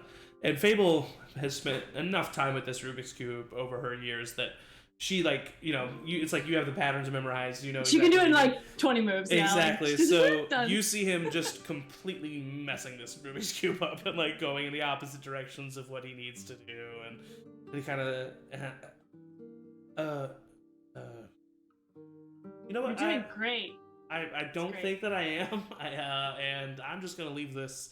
I'm just gonna leave this to you. He tosses it over to you. Cool. So, Lucy kind of said that this was your first. Yeah. Mine too. Well, with this group, and I've done some practicing, some target practice, and I'm kind of a good shot, but no, I haven't done anything like missions or anything with this group. Yeah. Yeah. Have you been outside before? Yeah. Yeah. Yeah, me too. Oh, really? Yeah. Oh. Yeah, you're not from here, right? Mm-hmm. Hmm. Yeah. Yeah, I'm from Chicago, up north.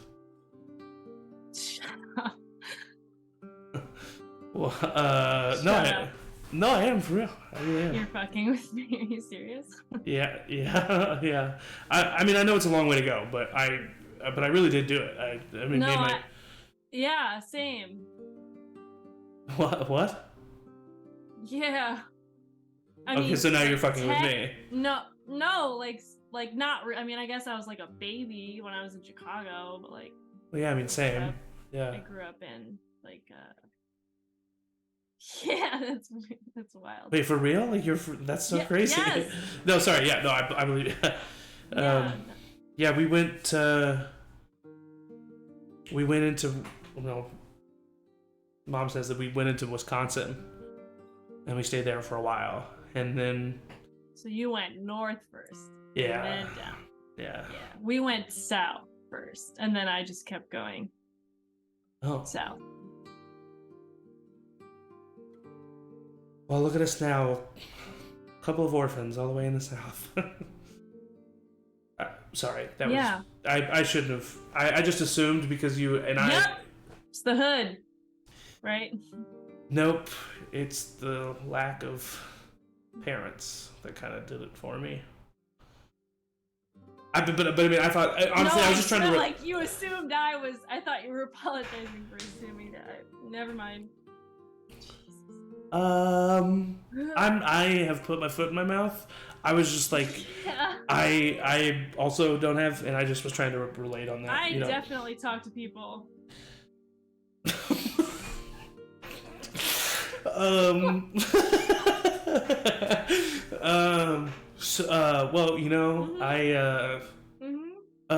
what? What? And he like kind of like runs forward. I think I did hear. Yeah, no, I'll be back. for you. Yeah. Yeah, bye. See ya. Levi, you heard and witnessed all of this and being like close to the back of the group. Painfully doing a Rubik's Cube just over and No, over and this over. makes Levi feel really happy because it's like, oh, these are kids just being like having a moment of like being dumb and awkward and Yeah.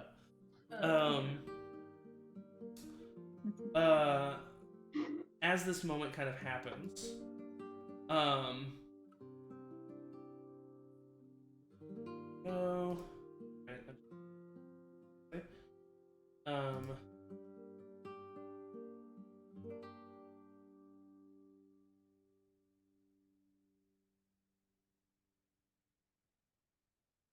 sorry. I thought I had something up, but I didn't. I'm the worst. Okay, so as you are all continuing to walk and talk, and as Luke and Fable are reeling from the awkwardness of that moment,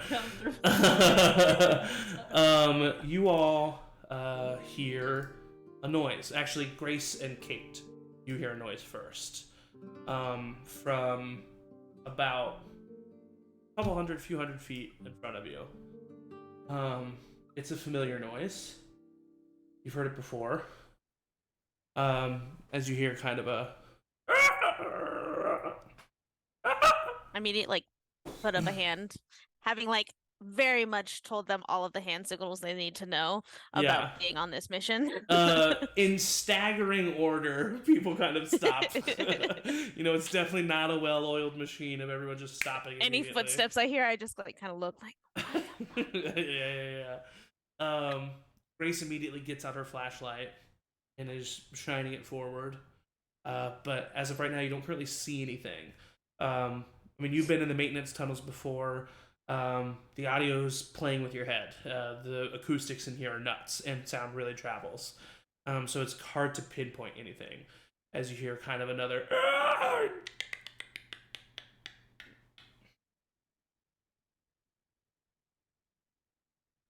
And everyone definitely heard that one. Mm-hmm. Luke's eyes are wide open. Hector is just looking over at you. Levi. Grace kind of looks over at you, Kate. Get my baseball bat out and ready. I'll keep my hand up and then kind of turn more to Grace. I can't tell where that's coming from. Should we just slow it down and continue forward? Eyes open? Yeah. Grace kind of leans back and she looks at everyone and she puts the flashlight up to her face and she mouths the words, "Be quiet." She puts up a finger to her mouth. And then she hunkers back down. Her and Kate start to make their way. I need everyone to make sneak checks for me. Oh no. Oh boy. No.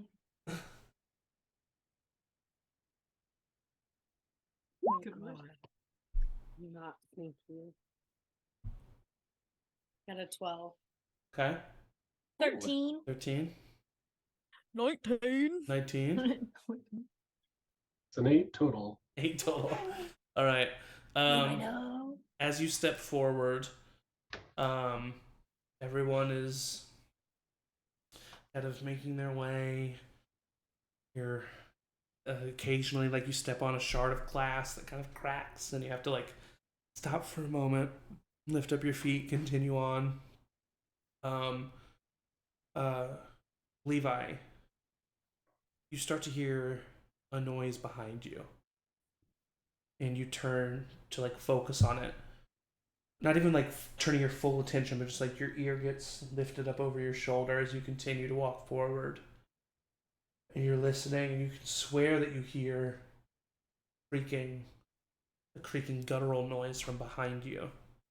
And as you're focusing on that, you plow right into Hector, who is standing still for a moment, and he falls forward with a loud thud. And all of you hear loud screeches, and I need everyone to roll initiative, which is just your agility. No. Your agility. Agility. Oh no. Oh, that's pretty good. 19. That's not so good. 4. Hold on, I'll ask for your numbers here in just a second. Oh. Oh yeah. A little bit different than the music you'll get from The Last of Us. So good. Okay, So I got some people to roll for a second. Hold on. Okay. Some people, multiple. Well, yeah, multiple NPCs. Oh yeah, I forgot. Wow, they're truly horrible though. Oh no. One of them hasn't rolled above a 10. I think that's it actually. Luke, Grace, and Hector. Yes, that is it. Okay, Kate. 4. 4. Fable. 19. 19. Nice. Kate's gonna be pissed about that. Nessa. Shit. 15. 15. And finally Levi. 30-20. 30-20. Nice. Yes! So, to inform Kelsey, Make up for it. especially since you haven't watched season 2, there's been a little bit of a change, and to let JMO know as well, the way combat is going to work. You have your initiative order, and then one enemy will go after every player character, no matter what. Perfect. So it's not Oh. just the NPCs. One enemy is going after the one player character. Once a player character is gone, an enemy will go. So let's say, because there's 8 of you, there's only 4 infected. Once all 4 of them have gone, they just rotate, and the infected just Right. keep going. Basically, kind of, I'm trying to make it like symbolize like the craziness and the like Yeah. the That's good. chaoticness of the infected. Also, Love this is a little bit too tense. Okay, there we go. Also, different from season 2, but back to season 1 rules. Now that the infected has had some time, runners on a natural 20 will have a chance to bite the person that they attack. We'll roll a D100, 20 or below, they bite you, and then we'll roll another D100, 20 or below, and it'll be in a spot that can not be chopped off. So like an extremity of some sort. And Okay. then clickers, it goes from a 20 to a 19 and a 20. And bloaters are 18, 19, and 20. So that is the rules of combat. We start at the top of the turn order with Levi. Levi, as you're looking around you, you were correct. You did hear noise behind you as 2 runners from the back and 2 runners from the front of the party start sprinting towards you guys in a pincer Jeez. maneuver. And they're just, I mean, very much like the show. I love the way that they showed this in the television show, the way that they are very careless with their own bodies and their movements. They just are throwing themselves in the direction of potential food for themselves. So that is what you see. What do you do? Levi's got to make up for this mistake. He's also got to protect everyone in this group as best as he can. So he's going to take his baseball bat that was already pulled out and especially trying to protect Mr. Reyes, who has been knocked to the floor. Swing at the runners as they approach from the back. Perfect. Go ahead and roll for an attack.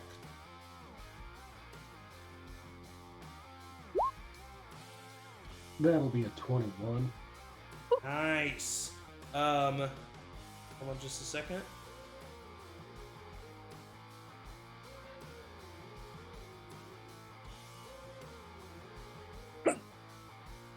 Oh, Who did that? Who was that? Okay, perfect. So you take out your bat and you swing it towards this first runner as they're just screaming and sprinting right towards you. You see the tendrils of fungus waving from the sound waves of their vocals as they sprint towards you. You aim and you kind of plant yourself, squeezing the handle of the bat. A sensation of adrenaline fills you that you have not felt in quite some time, and you time it perfectly and swing just as they approach or get right within range of the real meat of your bat, and it slams right into the temple of this runner, and just immediately it is silent as it hits the ground and slides forward the rest of the way, completely dead. Amazing. one-shot the first enemy. Fantastic. You do technically have a bonus action if you would like to use it. Or you can wait. Oh, that's another thing, Kelsey. And just as a reminder, JMO, bonus actions are also reactions. They can be used at any time. You can only use one in a whole round of combat. Great.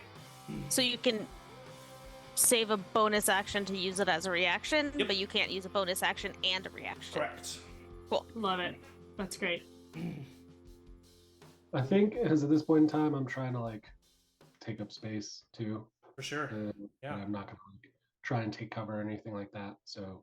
All right. Well, the next infected that ran up right next to that one is going to try to attack you. And as always, I will be rolling, or as always, as of now, or last season, I will be rolling the infected rolls in the chat of Doom. So here we go. That is they get a +3 to attack, so that is a 16 to hit you. That is going to hit. No.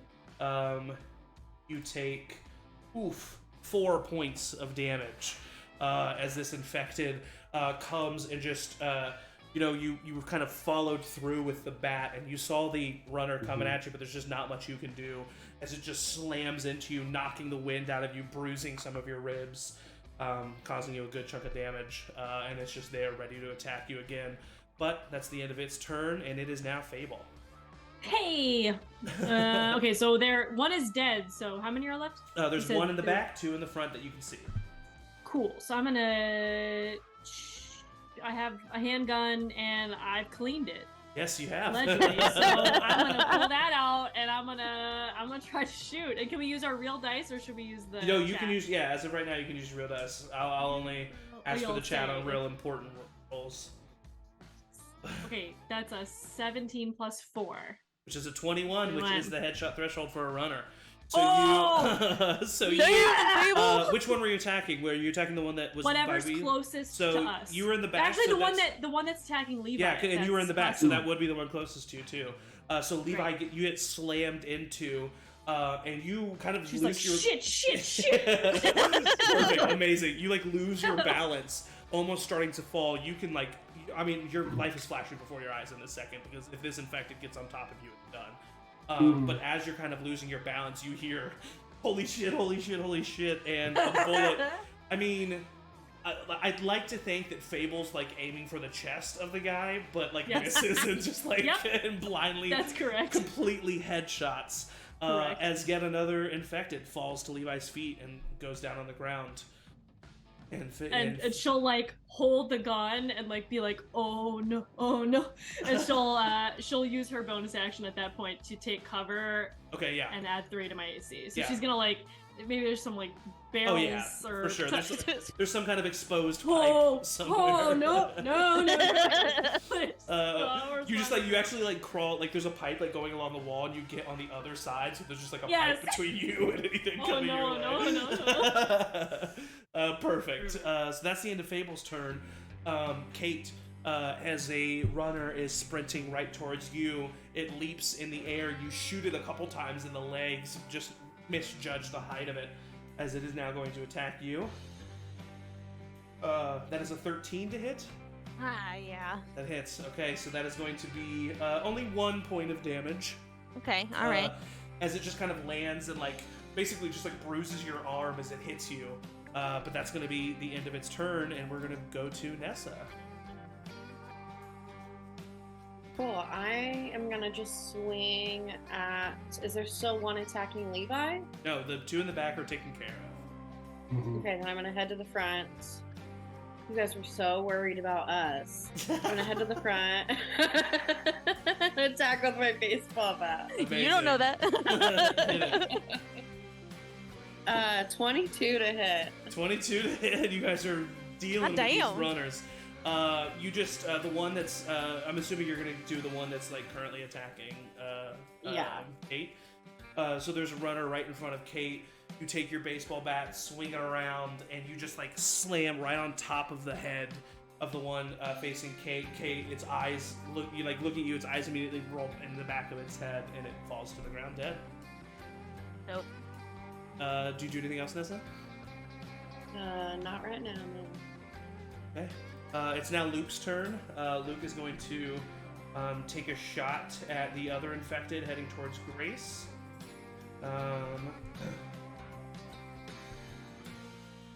That is a 14 plus 4 is 18, so that's going to hit, but it's going to do regular damage.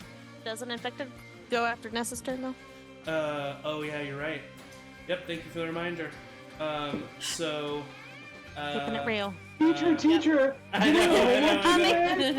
So You this just is the one explained the rules attacking. to me, so. So this is I the was one gonna attacking Grace then. That's an 18 that's Can gonna I hit. use my reaction as a martyr to replace myself as the target of the attack? Yes, you sure can. So an 18 will hit. Wow, we didn't even see it at all in season 2, and we see it immediately in season 1. The martyr. Perfect. So yeah, you see the infected just jump in the air, like the same thing. But now that you don't have a target that you're dealing with, you just jump right in the way as it lands on you, dealing 2 points of damage to you. Okay. Very similarly, also just kind of like slamming into your ribs, knocking the wind out of you.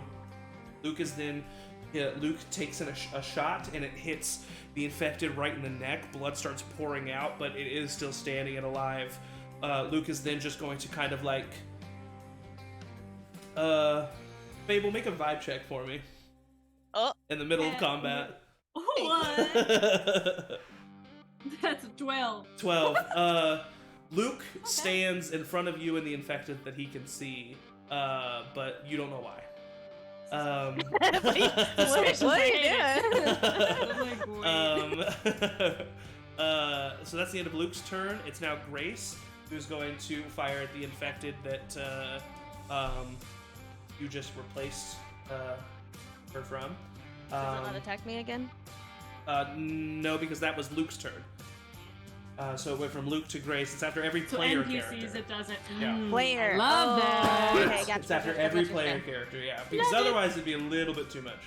As we found found out in some battle, I forget which one. I think like the first okay. battle of season or something. Okay. Anyway. With a natural 1, she's gonna miss though. So she Damn it, does not Grace. hit it. But then Kate, it is your turn. Okay. Since I have this guy on me, And if your question is anything about bringing out a melee weapon, you can do that easily. okay. Yeah, I was trying to just debate between a machete and a hunting knife, but since it's such close quarters, she probably would do hunting knife because the machete would be a little awkward. Yeah.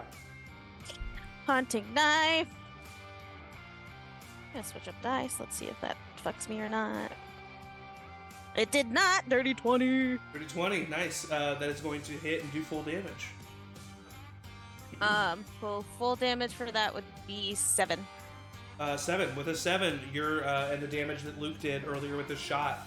As it's kind of like struggling, you put your forearm up under its chin, not letting it bite you, and it's just kind of like going towards you, and you just use that time to flip the grip on your knife and just right through the forehead and pull it out. As you do, Levi, you hear a screech as from behind you, as you have turned your attention to the front, a clicker is reaching out to grab you. And Fuck. this is going to be rolled in the chat of doom. That is a I would- 9 plus 5, which is a 14 to hit.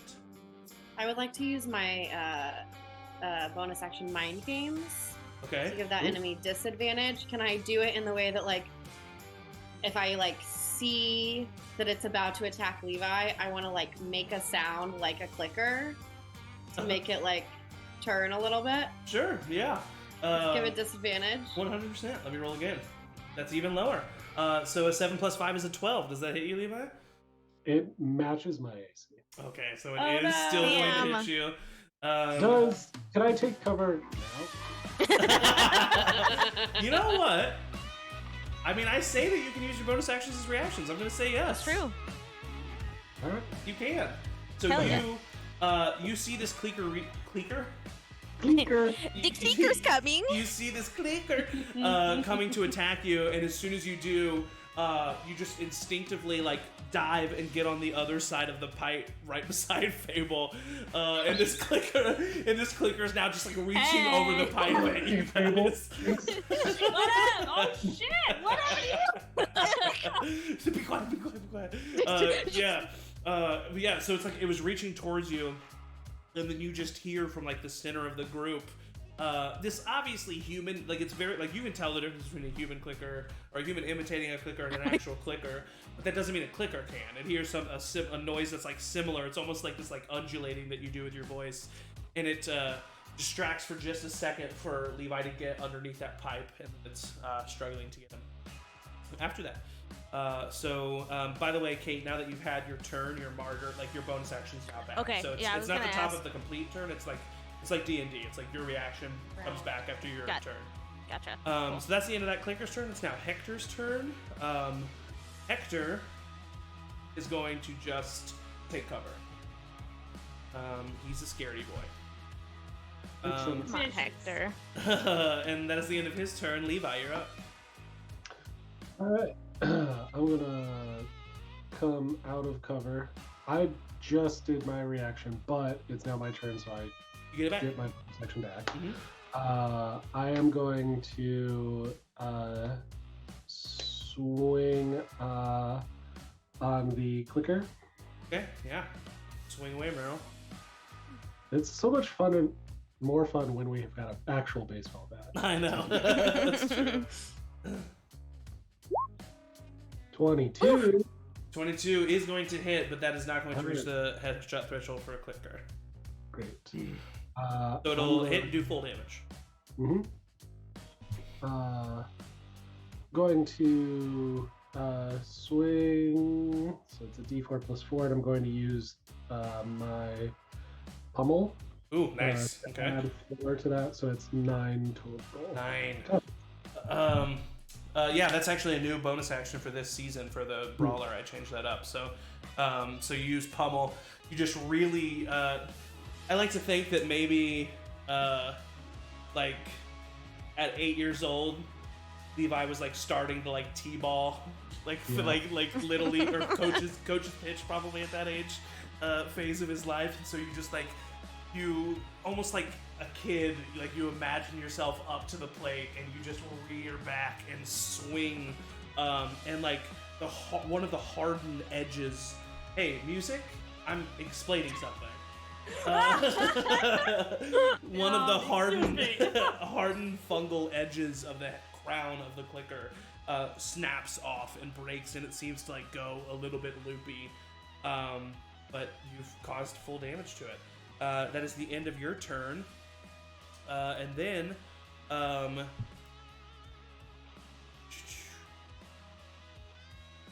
gonna roll a d4.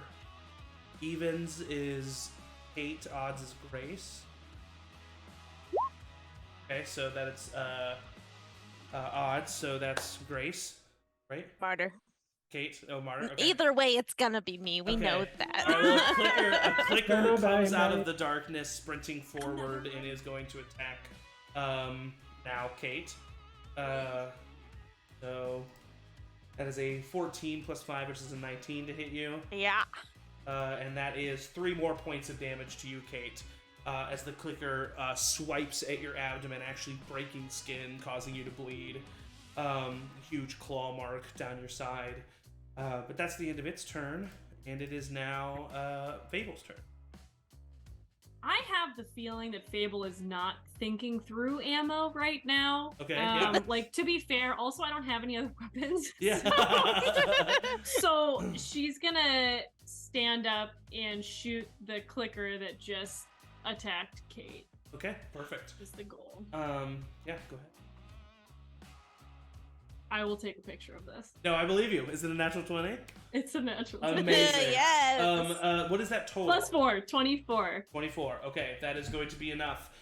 So the one attacking Kate. Incredible. It would be so just, bad next. Oh. You is lean not good. forward, and you know, I'd like to imagine that in this moment, the past 2 years go by in an instant in Fable's mind, and you remember that moment where, agree with it or not, Kate did what she did to protect you.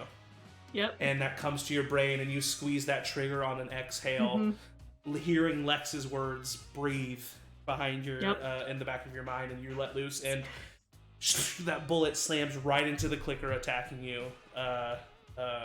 What's your name? Kate. And falls to the ground, dead. Amazing. She like sinks down on the pillow, like, oh my god, please get me out of here. Before that happens, the clicker attacking, or currently being attacked by Levi, is going to attack Levi. So I'll roll this in the chat. Damn it! Okay, so it's a 17 plus 5, which is 22, so it's still gonna hit. Damn it! I don't like it when you say that. And he does 5 points of damage as a claw scratches across your chest, definitely causing a big gash to appear. But that is the end of the clicker's turn, and it is now Nessa's turn. Nessa is gonna march right over to the clicker that is attacking Levi, and I guess behind it, since it's facing Levi, just try to smack it in the back of the head with baseball. Sure, yeah, I'll give you advantage. I'll give you advantage for I love it. flanking. Nat 20. Amazing. What is So Nessa swings this bat, Luke, as you're looking at this clicker barreling down on you. The other hardened fungal crest on the crown of this clicker that is still remaining, that was not been whacked off by your hit, she hits it square on, shoving the fungal crown itself further into the head of the clicker, penetrating its brain, knocking it dead. And as that happens, silence embraces all of you, and you listen intently, everyone breathing heavily, just kind of listening to what's going on, and you don't hear anything. Seems to be that for now, time has passed, and that you are alive. Oh, fuck. I'll like reach a hand down to help Levi up. So. Yeah. I Levi. told you to stick with me. Thanks, Miss Foster. Mrs. Foster. Oh, I've got Nessa. medicine. I've got that. Oh, Fable's got medicine. Takes into her bag, like, shit. Fuck, shit. God damn it. Swearing. Yeah. Okay. Luke runs up to you, Kate, and is like, hey, you okay? You doing all right? Yeah. I'm good. I really like this shirt, though. Damn. Fable, whenever you're done over there, Kate's gonna need some help too. Yep. Okay. Okay, so do I roll for this? No. I've got 7. Okay. So you just have 7 hit points worth of healing that you can do. You can give 1 all the way up to 7 with each med kit. Per med I've kit. got 2 med kits right now. That's a total of 14.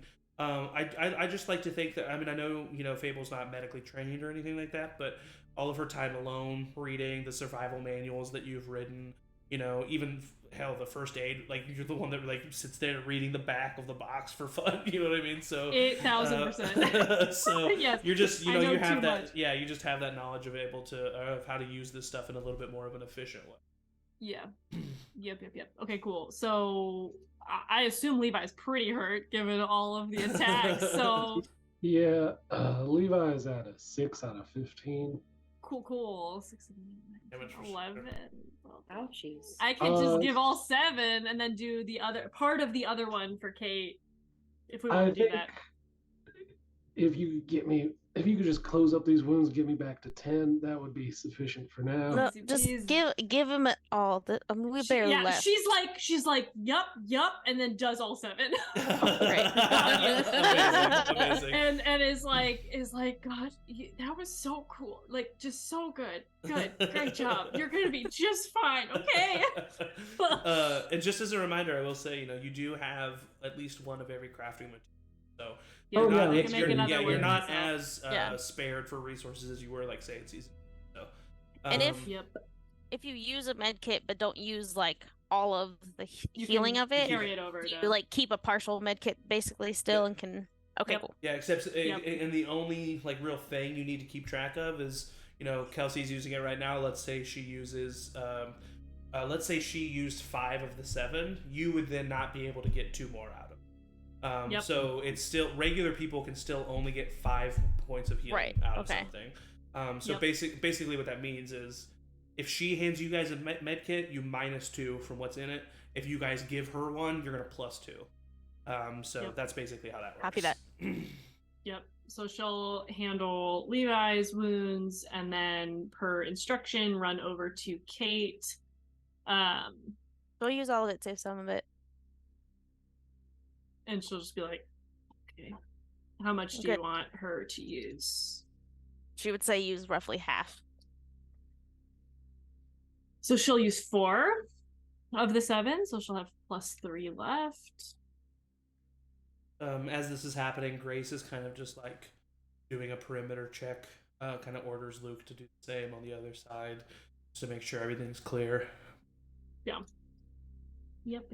So she does it as quickly as possible. We'll like look at Kate, kind of, and nod, and then kind of just. That was a good shot. Thanks.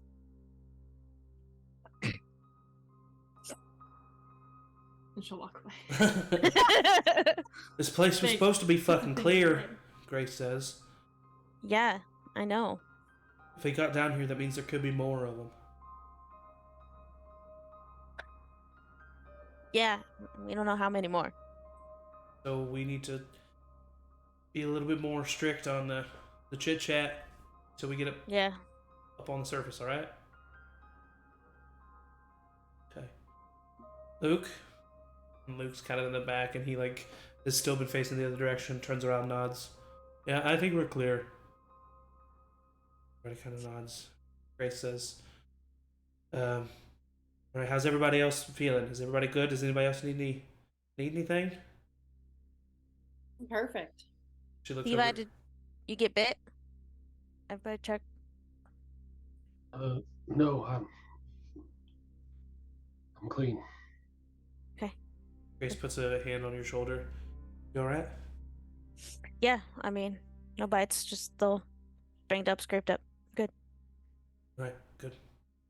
I just want to say before we go on that I'm real proud of y'all, you know?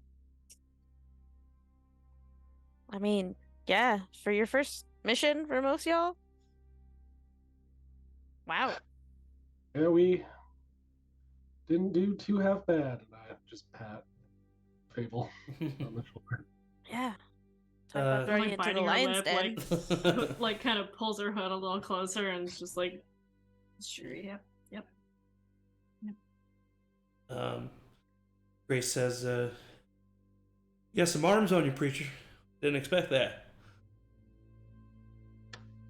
Well, not much else to do besides work out, and it's not. The apocalypse didn't change this from being America's pastime. She chuckles, and she very playfully says, "Amen." She kind of lets everybody take another moment or two, and says, looks at Kate and kind of like nods. All right, we should get going. Yeah. Keep flashlights down.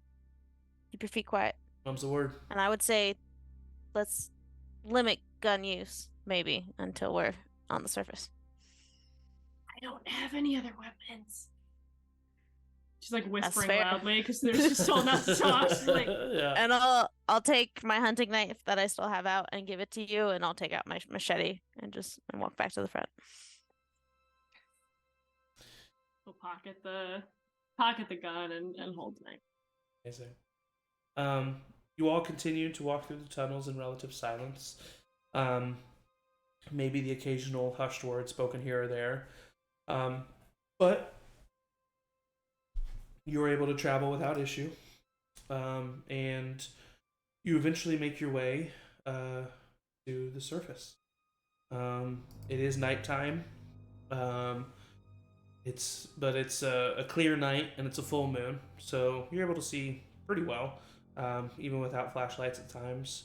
You kind of clear the immediate area as you've gotten up, and after everybody's kind of like gotten out of it's not like a sewer, so it's not like a ladder. You like went up a staircase and came out of like basically what looks like just like a random hut in the middle of the ground.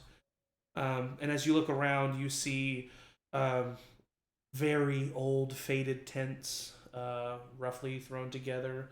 You see like tin roof shacks with like sheets of metal of different various kinds and sizes kind of thrown together. This is very clearly Slum City. And you keep walking forward. After everything's been clear, Grace kind of sighs loudly. Alright, glad to be done the fuck with that, for sure. Yeah. But you all continue traveling. And as you do, you eventually hear like the classic sound of like a trash can like fall over ahead of you. And Katan goes up a little bit more quickly. Everybody stops. And out of the side of one of the buildings, you see a person kind of stumble forward and like fall to the ground. And then they like crawl on their hands and knees for a little bit and then just like fall flat.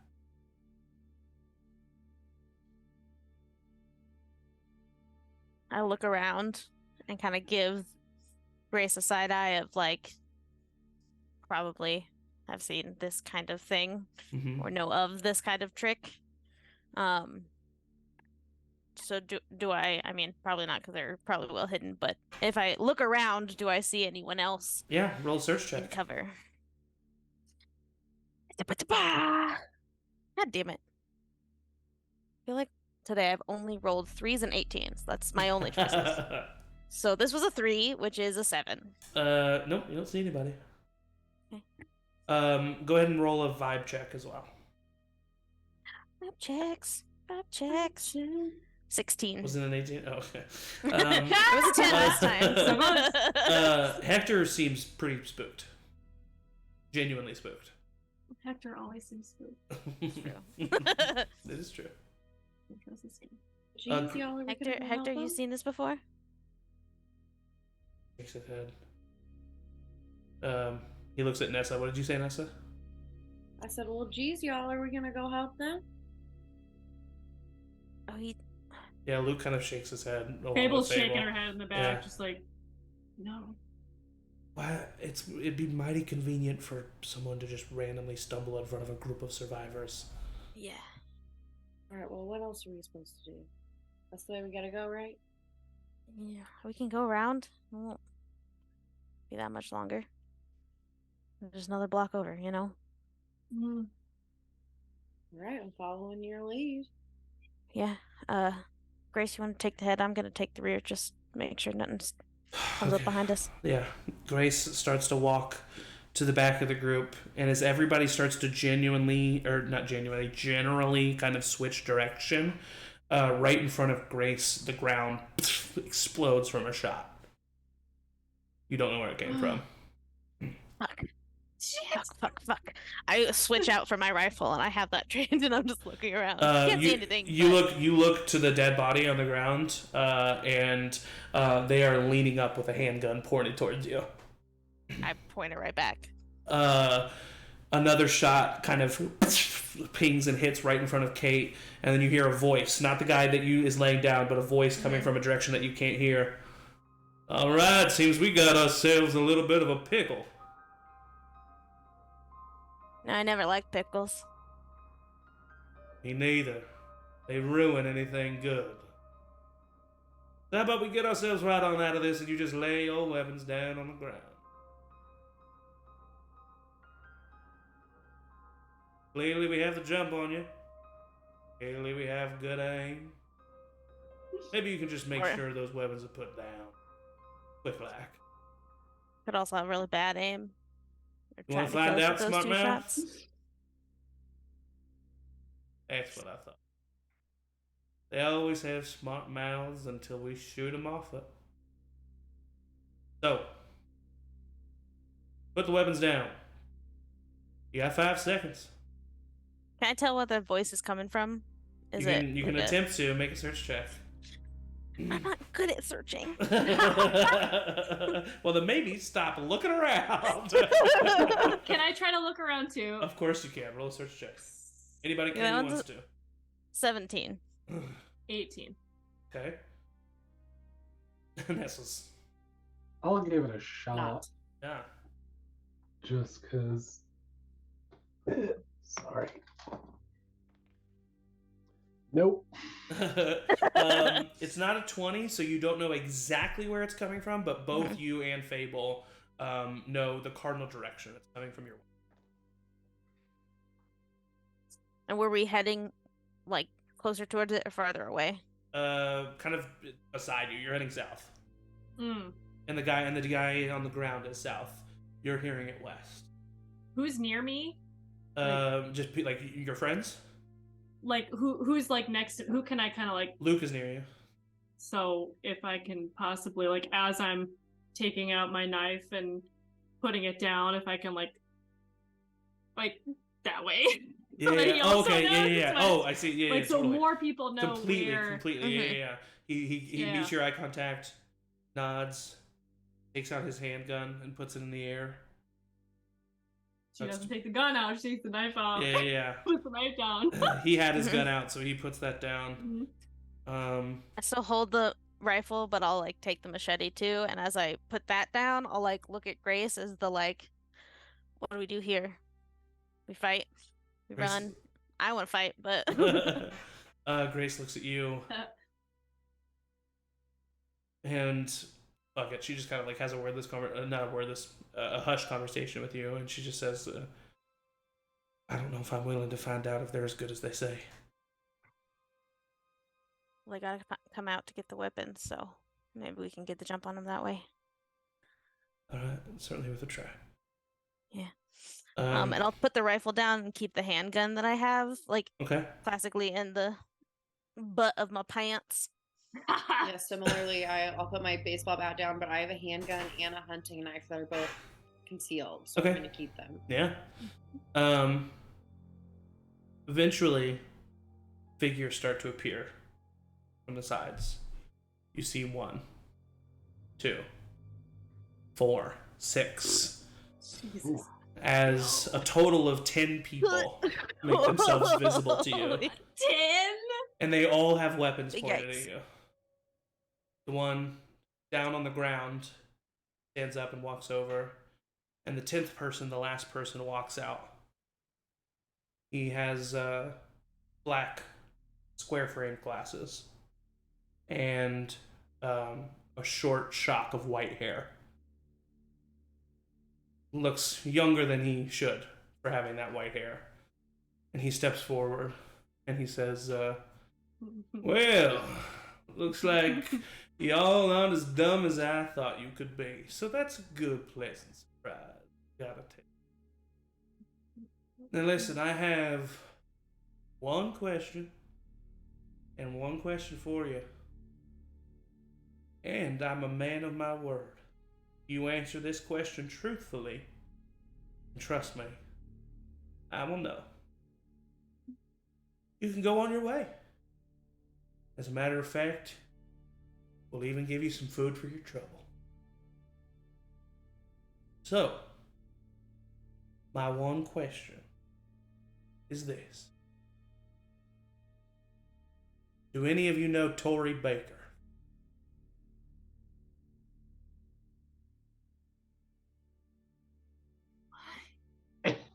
I don't think so. No. No, I don't think so. I don't think know. so. Yeah, I don't know a Tory Baker, but I know that Emily does. Yeah? Yeah.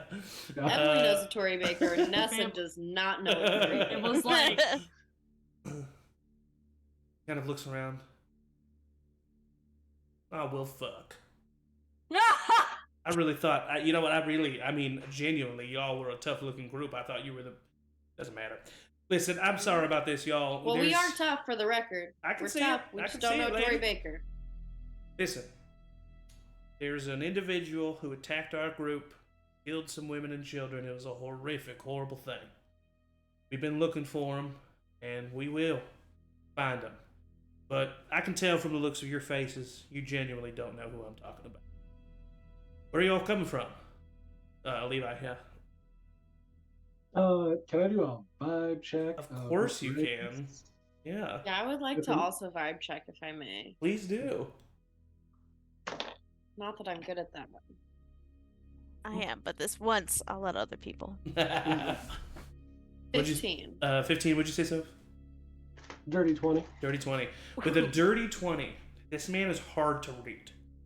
But you're looking at him, and you've seen what it looks like when someone looks you in the eye and bares their soul. Levi knows what truth is. This man is lying to you. It does seem that he is looking for Tori. It also does seem that he's genuinely not sorry, but like he's now completely indifferent towards you. But his reasoning for looking for this person, the killing kids and thing, you very clearly get the vibe of whoever is the enemy of this man would probably be a friend of mine. Kind of a thing. You know what I mean? And he says, where y'all coming from? Anyway, Atlanta? You're Notice around the Fable hearts. nod. She's like, oh, she's like, fuck. He kind of nods and he says, wow. Yeah. It's surprising that you all would leave such protection. Big cement walls, men with guns. Sounds nice. It's not as nice as you may think. Yeah. I have no doubt you all can take care of each other.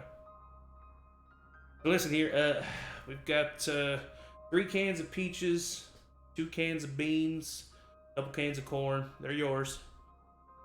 Genuinely Why? sorry for stopping you. Well, because I'm a man of my word. And if you want a question on me, you can. This is understanding, but... Gopher? And this guy comes standing out from the edge, opens up a big bag, dumps it on the ground. You see 7 cans there. Yeah, I mean, they're sealed, no funny business. Thank you. And if we see this, Lori, was it? Tori Baker. Tori. Yeah, if we see this Tori and pass back through, we'll let you know. And I'll hold Sounds out my good. hand. He kind of holds out his hand and he shakes it. Sounds good.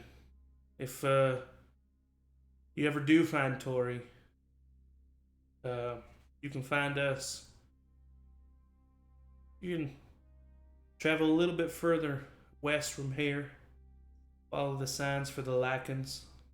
You'll find us. All right. And name your. I mean, don't have to give it to me if you don't want to, but just name for the leader. It seems of the group. You can just call me the white-haired man. They'll know who you're talking about. Kate, like by that ridiculous name, like tries really hard not to smile, but she's like just enough of an asshole that it probably slips a little bit. You see his smile fade a little bit when that happens. And one by one, they slowly start to walk away, slink away. They make sure that no one is following them. And eventually, they all fade back into the shadows. You feel pretty confident that eyes are still on you, though, for the future. I'll turn to the group and say, pick up your weapons, be chill Yeah. about it, let's grab this food, be on our way, and we'll chat more once we get a little distance, okay? Not looking to start a fight with the outnumbered. I'll gather up the food and just keep it in the bag Yeah. and just kind of carry it to my side until I can check it out to make sure they didn't tamper with it. Yeah, of course.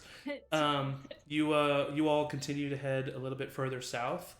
After about roughly like a half mile's worth of walking, you feel pretty confident that you're no longer being watched or followed. And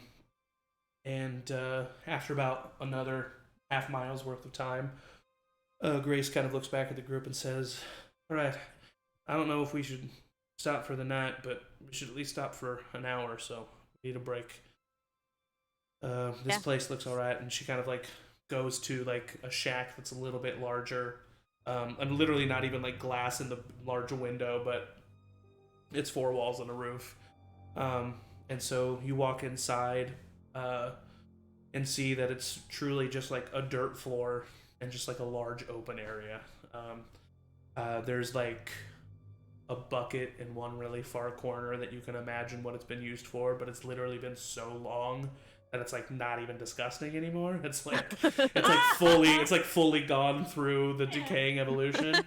It's like actually like a moss covered. It's almost pretty looking. And like really old single like 5-inch mattress with like a pillow that's been shredded. But that's pretty much all you see in the place. But it's a large enough area for you all to walk in, sit down. Grace kind of nods and says, "I'll keep watch for now." And looks at you, Kate. You good? Yeah, I'm gonna take this food and take over for you after I'm done. Sounds good. She walks outside. The rest of you have your time to yourself. Sweet home. And I'll do just that. I'll start taking can by can, like trying to like pull them open, see if they have been pulled open, look for like punctures, like Nice. full once over of these cans. Yeah, I won't make you roll at all.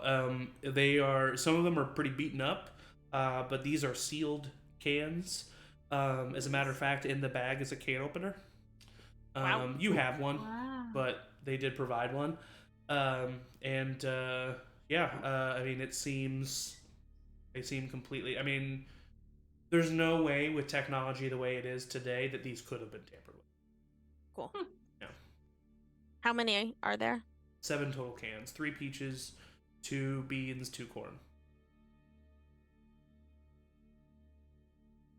Okay, I'll hand the bag to Nessa, almost just like out of habit of like you're the rations person. Yeah, for sure. That's awesome. Let's They look put it in good. my bag. Yeah, I mean, Are you hungry? It's definitely not light, by the way. yeah, I was gonna say if you need to split up, who cares what? I just wanted to let you know Why don't what we got. There's how many of us are there? 7? Are there 6? 7 of us? Yep, there's 7 of you. 7. All right, I'll just go to everybody. Math. I'll go to. Mabel's real good I'll at say. The inventory again. Well, Kate, which Pick one would one you out like? of the bag. What's your favorite?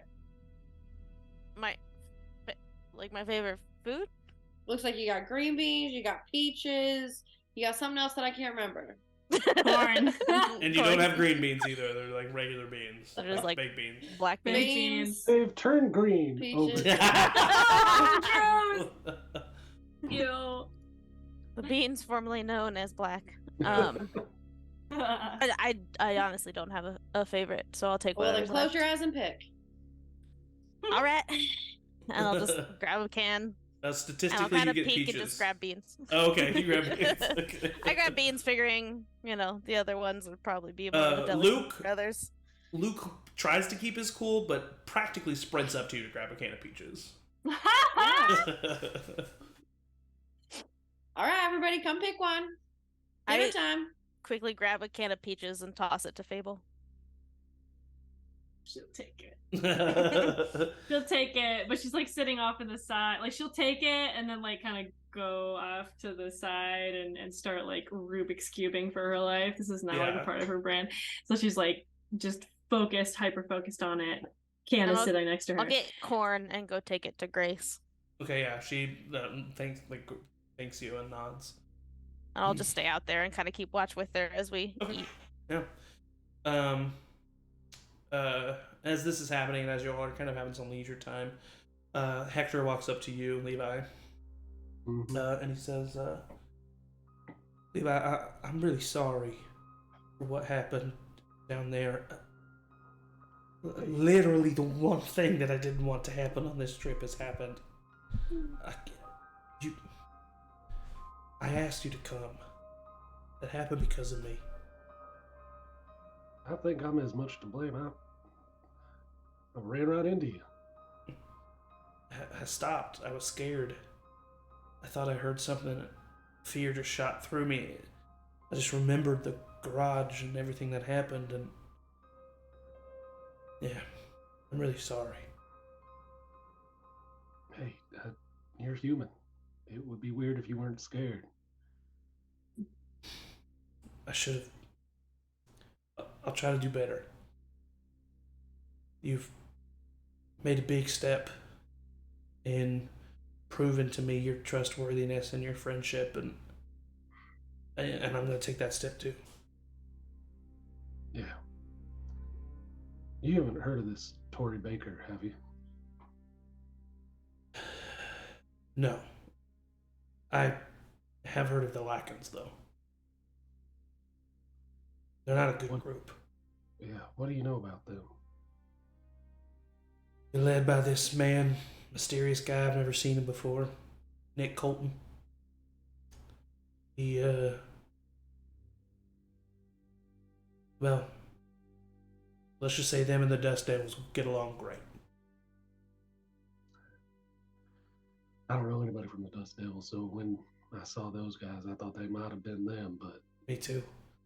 And I think if it was them, I don't know if that would have gone as smoothly as it did. Gotta say, at least they held up to their end of it. That's the thing with some of these groups out here that I've discovered. It's how they win you over. Brutal honesty. They don't hide who they are. To some, it's appealing. They know that they can't just be killing everyone they come across. You're just going to die out that way. So they recruit people. But the way that they go about it, there's something almost more evil. I'd almost rather them just attack me outright. I feel like that is truly not lying about who you are.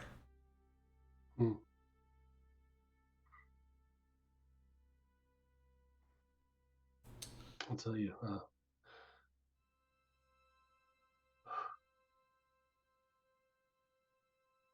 I wasn't so beat up, I think it'd be harder to sleep tonight. Not knowing if they're following us. But I think we got a good group. Trust Kate, and I trust Grace. I think you're right. I think God's already showed us that He's looking out for us. I think He's going to continue to do so. We've gotten by on His grace before. Hopefully we can help that last a little bit longer. Man, He gave us the tools. We just got to use them. Amen. As he kind of nods and stands up, he walks away to have some privacy. He steps outside where Grace and Kate are, kind of nods to both of you, and just steps 10 feet away and just kind of sits on the ground. Grace looks over at you, Kate. You guys have kind of just been sitting in silence for this moment, kind of scarfing down your food. Think they're still out there? You're muted. Sure am. Definitely. I don't think they're following us anymore, but my guess is not long after we headed that direction, they'd know we were there again. Might not be the whole group, but I don't think they would leave that place without a scout or two. I think on our way back, we give this place a wide berth. Agreed. Yeah. What about him? She kind of gestures over to Hector. I don't know. He seemed genuine with the story he told, but I don't know, just we take a mission from a guy who came in a few weeks ago, and within 30 minutes we get ambushed.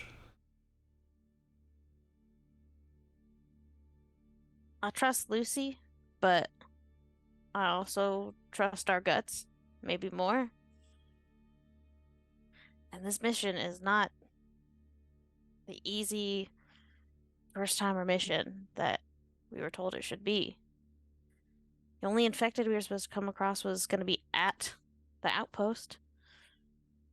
Right. Already had, what, 4 runners and 2 clickers? Yeah. How did they get down there? And why wasn't there more of them? Doesn't make sense. It doesn't. The second we're out of that, we get ambushed. Things aren't adding up. And I mean, I appreciate the food that white-haired man gave us. Wow, that was so pretentious. I would not trust him farther than I could throw him. No, asshole, I hope he dies in a fire of death. Yeah.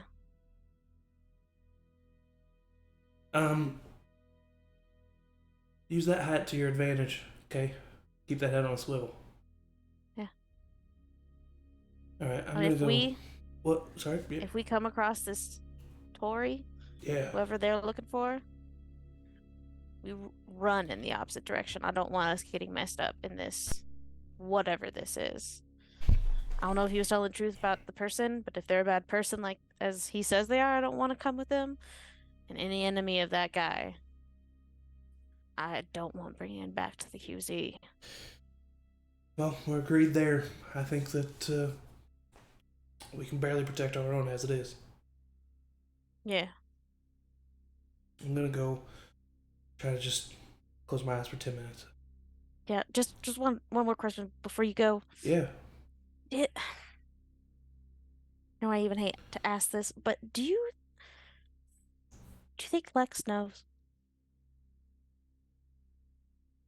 About what? About Us? literally what you were just giving me shit for earlier. Oh. mean, About Mina. Mina? Yeah. What else would I be asking about? Well, thought maybe me. Not like we hide it, honey. Come on. I know. You're right. Everybody and their mother knows. I think the mayor knows. He probably gets kicks out of it too, the bastard. Fat bastard. All right, listen. Yes. Cool. Because she asked me about it. And you said? Well, what Why the didn't fuck? you fucking tell me earlier? Because it's none of your goddamn business. I think it's directly my business. It was a conversation between me and another person. They asked me a question, I answered them straight. Okay, fair. But you're right, I should have told you, and I'm sorry. Thank you. Okay. She And just what wanted she to know said? if it was true. I don't know, her Okay. face... She kind of seemed happy about it. Well, you know her and Lucy. A couple times already. I didn't. Yeah. Ever since her and Mina broke up. Interesting. So I think maybe she was just kind of relieved that Mina wasn't just waiting, maybe. Yeah. But it seems like Mina hasn't got that memo yet. Yeah. And you put yourself right in the middle there. Congratulations. Yeah, not on purpose. I thought it was a clean, break, and I'm not looking for being. Listen, we're not in middle school. Those are two grown women, okay? Yes, 100%. But also, You do we're what not you... in middle school, so I don't need to be in a love triangle. Not that there's love or whatever, but you know what I mean. I'm. Okay. Whatever. Okay. Whatever. She just walks inside with a giggle. Inside, sliding down the wall next to Fable, is Luke. Sliding into her DMs. Suspicious!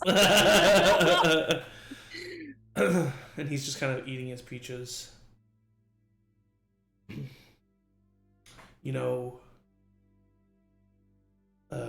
I'd actually never been so close to a clicker before. I mainly run into runners.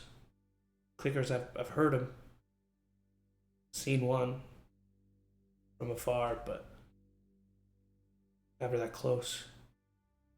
That was fucking terrifying. He takes a bite of his peach. She's held like the closed can of peaches next to her and she's like doing the Rubik's Cube and she goes, "This is gonna come off really mean." Yeah. I really don't mean to come off really mean. Oh no. What? Like what? Why are you talking to me?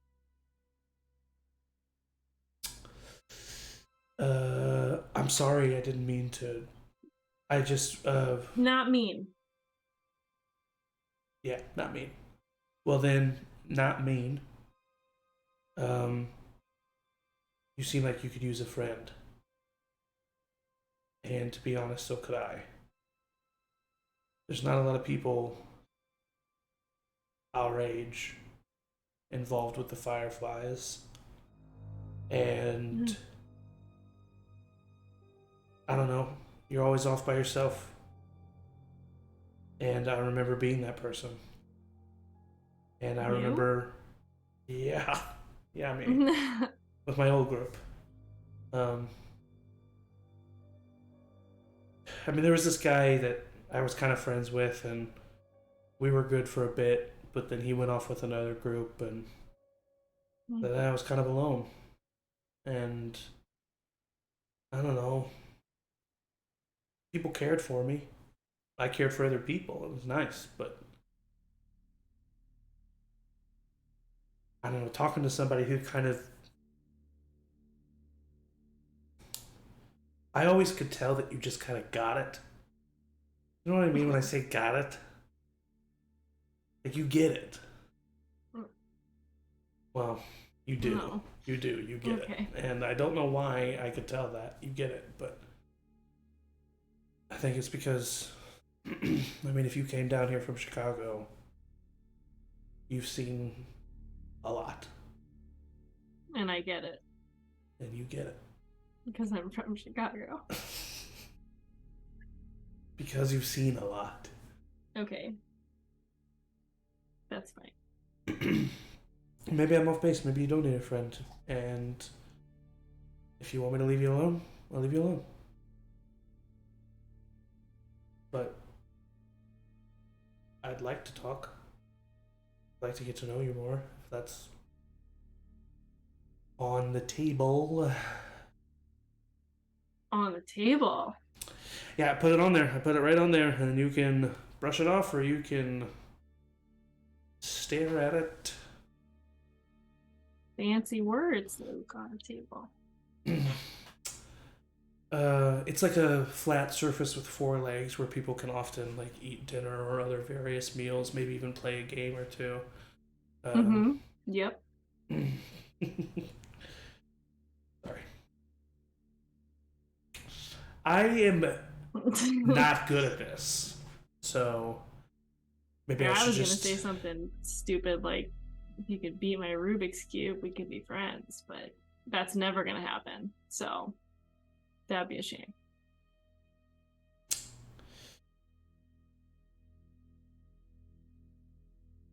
He holds out his hand. Kind of twists it. Turns it around. Oh. I think I get it. Liar. Kind of like turns around. And you hear... Make a search check. Oh!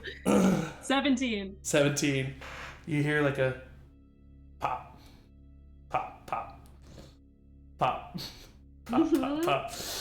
And he's like, just wait just a second, just wait a second. And Sure, yep, about 5 minutes pass. And then he turns back around with a fully completed Rubik's Cube.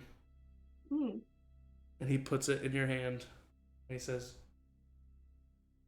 didn't say I had to do it the right way. Yeah, that's on me.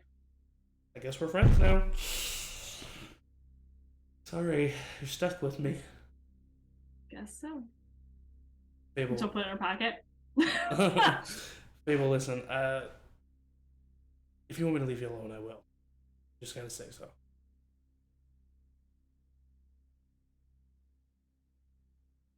No. No, that... Oh. No. He just kind of leans back against the wall and continues to eat his peaches in silence. Can you open this? He opens Yes. he takes the can of peaches, he smiles, and he starts to open the can of peaches. And that is where we are going to end tonight's episode of the premiere of season 3. Loving these characters already, and loving the dynamics that are So being fun. I'm feeling very comfortable with the vibes that we brought into the studio today.